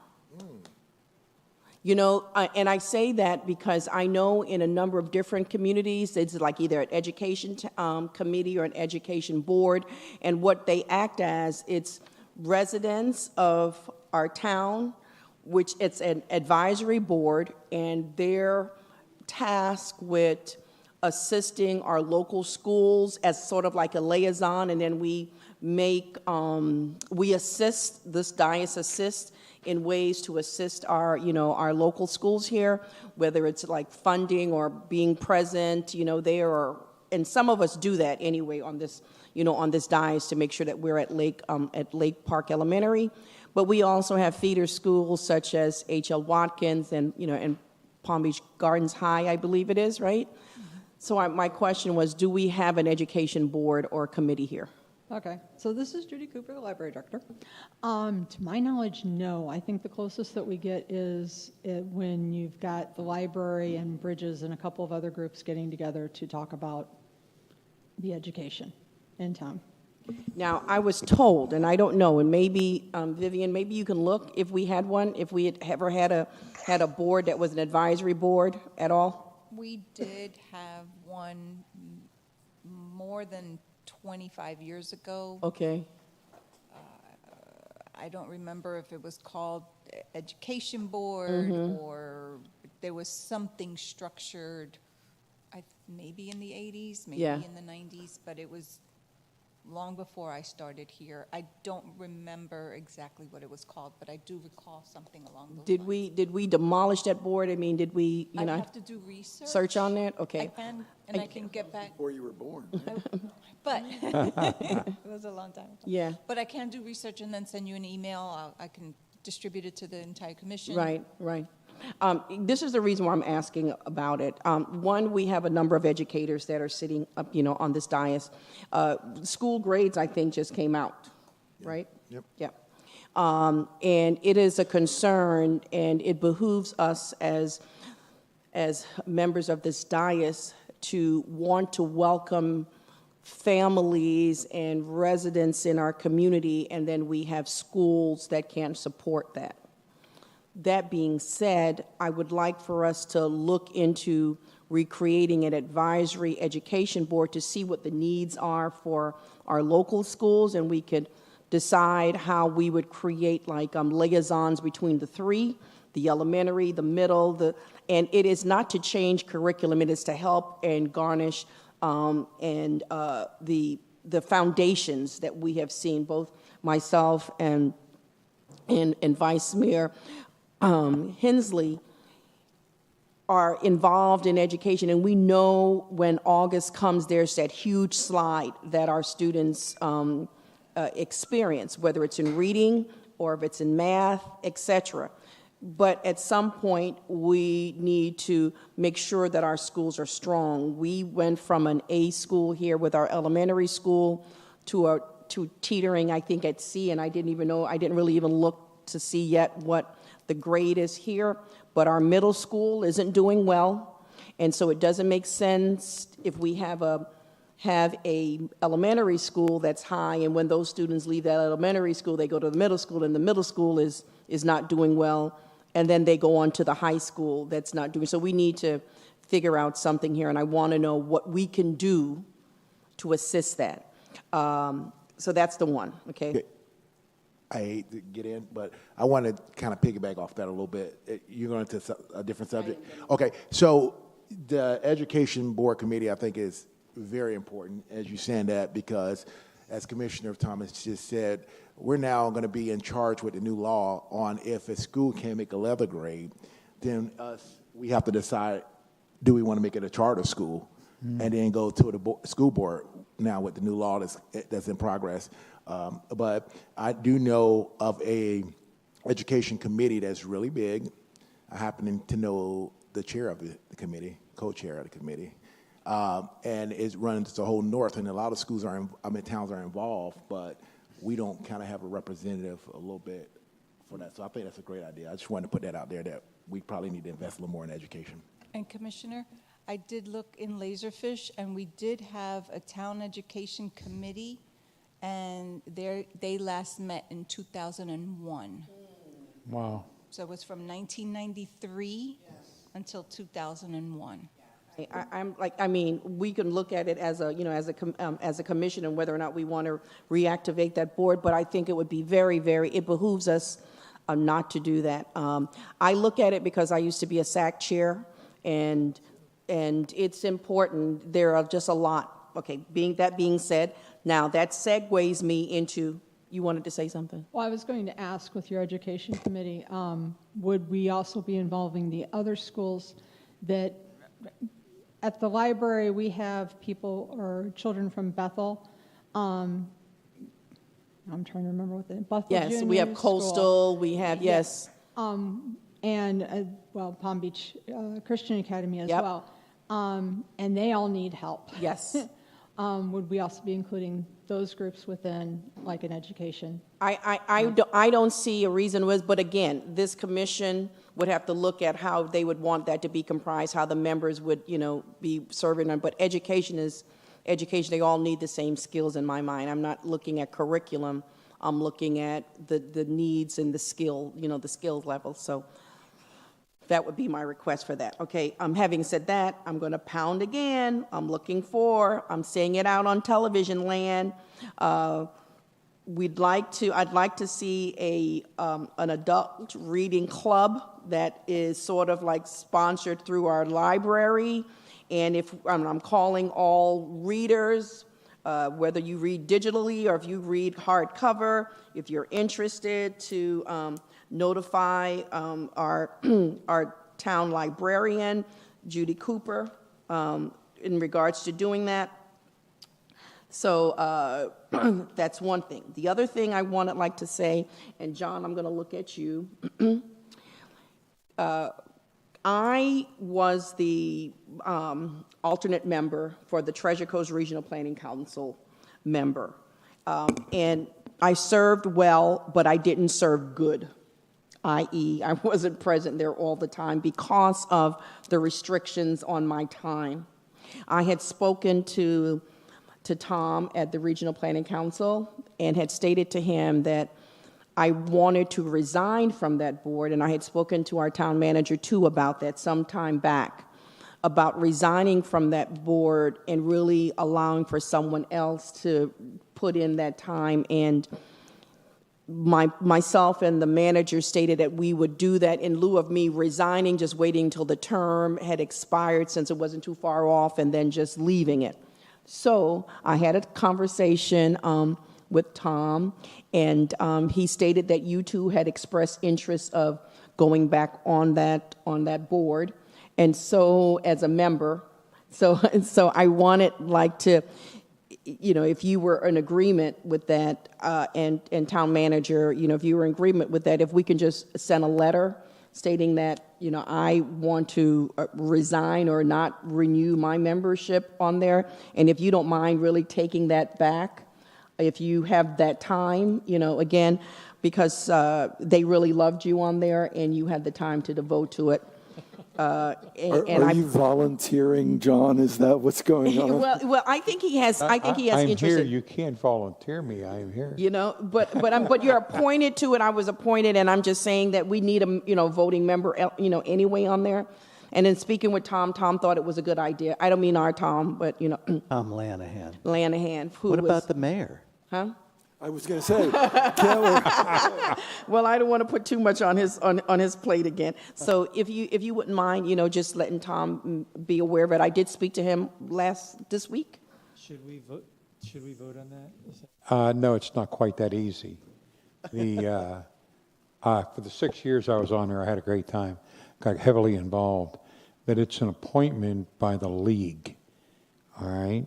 So the league would have to I think it's Richard. nullify. Yeah, and I spoke to him too about it. So I did all of this work behind your back. I just wanted you to know that I did all of the campaigning for you. Okay, so I'm just kind of like telling you this is going to happen if you want to accept it. But I've been doing all of this campaigning behind your back. Well, let's see what the league says, and if it's a go with the league, I have no issues with that. Okay, thank you. I should be fine.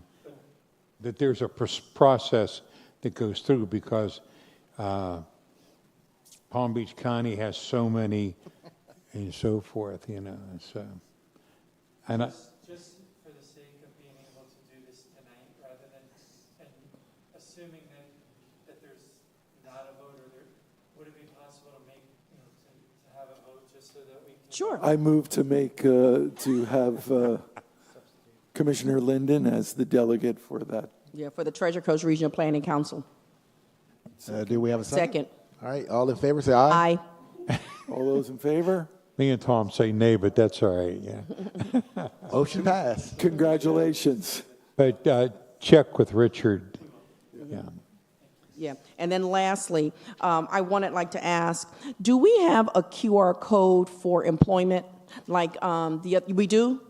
Okay, because the other night when I was out there and we had the sheets, I just was thinking to myself, everyone is now so digital, they QR code everything. So I wanted like to say that.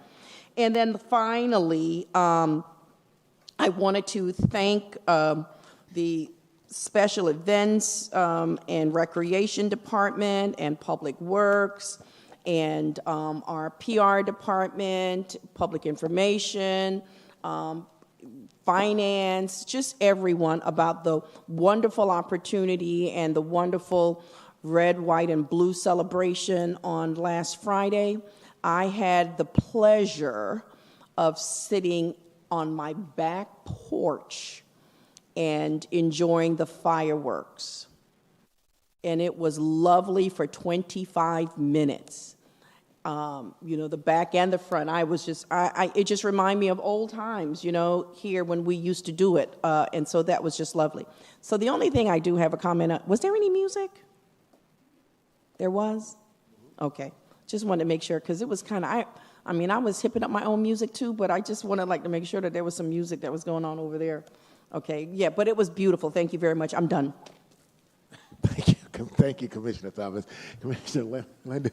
Okay, well, thank you very much. First, I want to thank a couple people here. I was at the red, white, and blue celebration, by the way.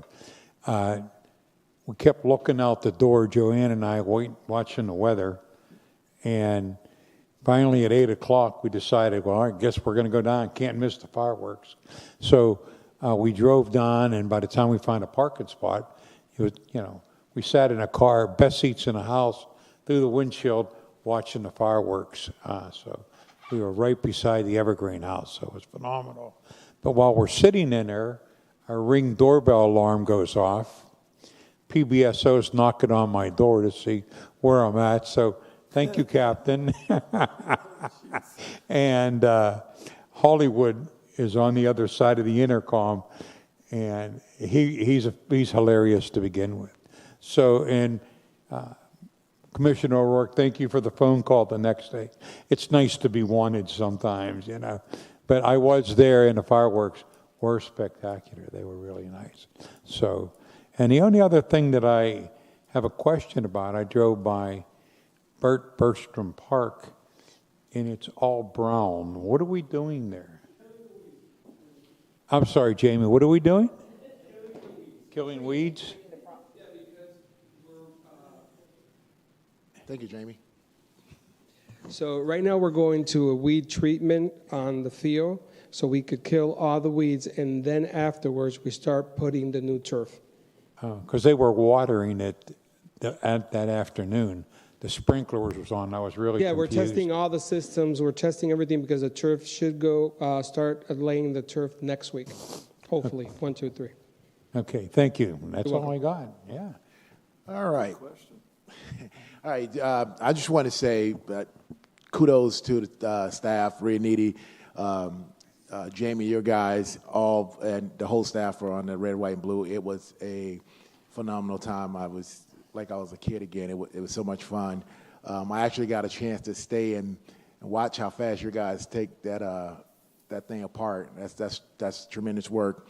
I also want to say, give a big kudos to Captain Thibodeau. I really find it very important for you to drive as far as you do, to come back out to the celebration with you, bringing your family and interact with the community. I thought that's big. Growing up here in Lake Park, that means a lot to probably me and a lot of the community. That was a big thing. So kudos to you too. And also, town manager, I know if you heard at the Palm Beach League of City, Richard is calling it quit. Retirement, yeah, he's So, retiring, if we can get on the phone with him sometime between this thing, if when the mayor comes back, we can possibly, hopefully do a proclamation for him for all that he done for Lake Park. Great. And that's all I have. That. Any other questions? And the race is on. A motion to Motion to adjourn. Second. All in favor? Aye.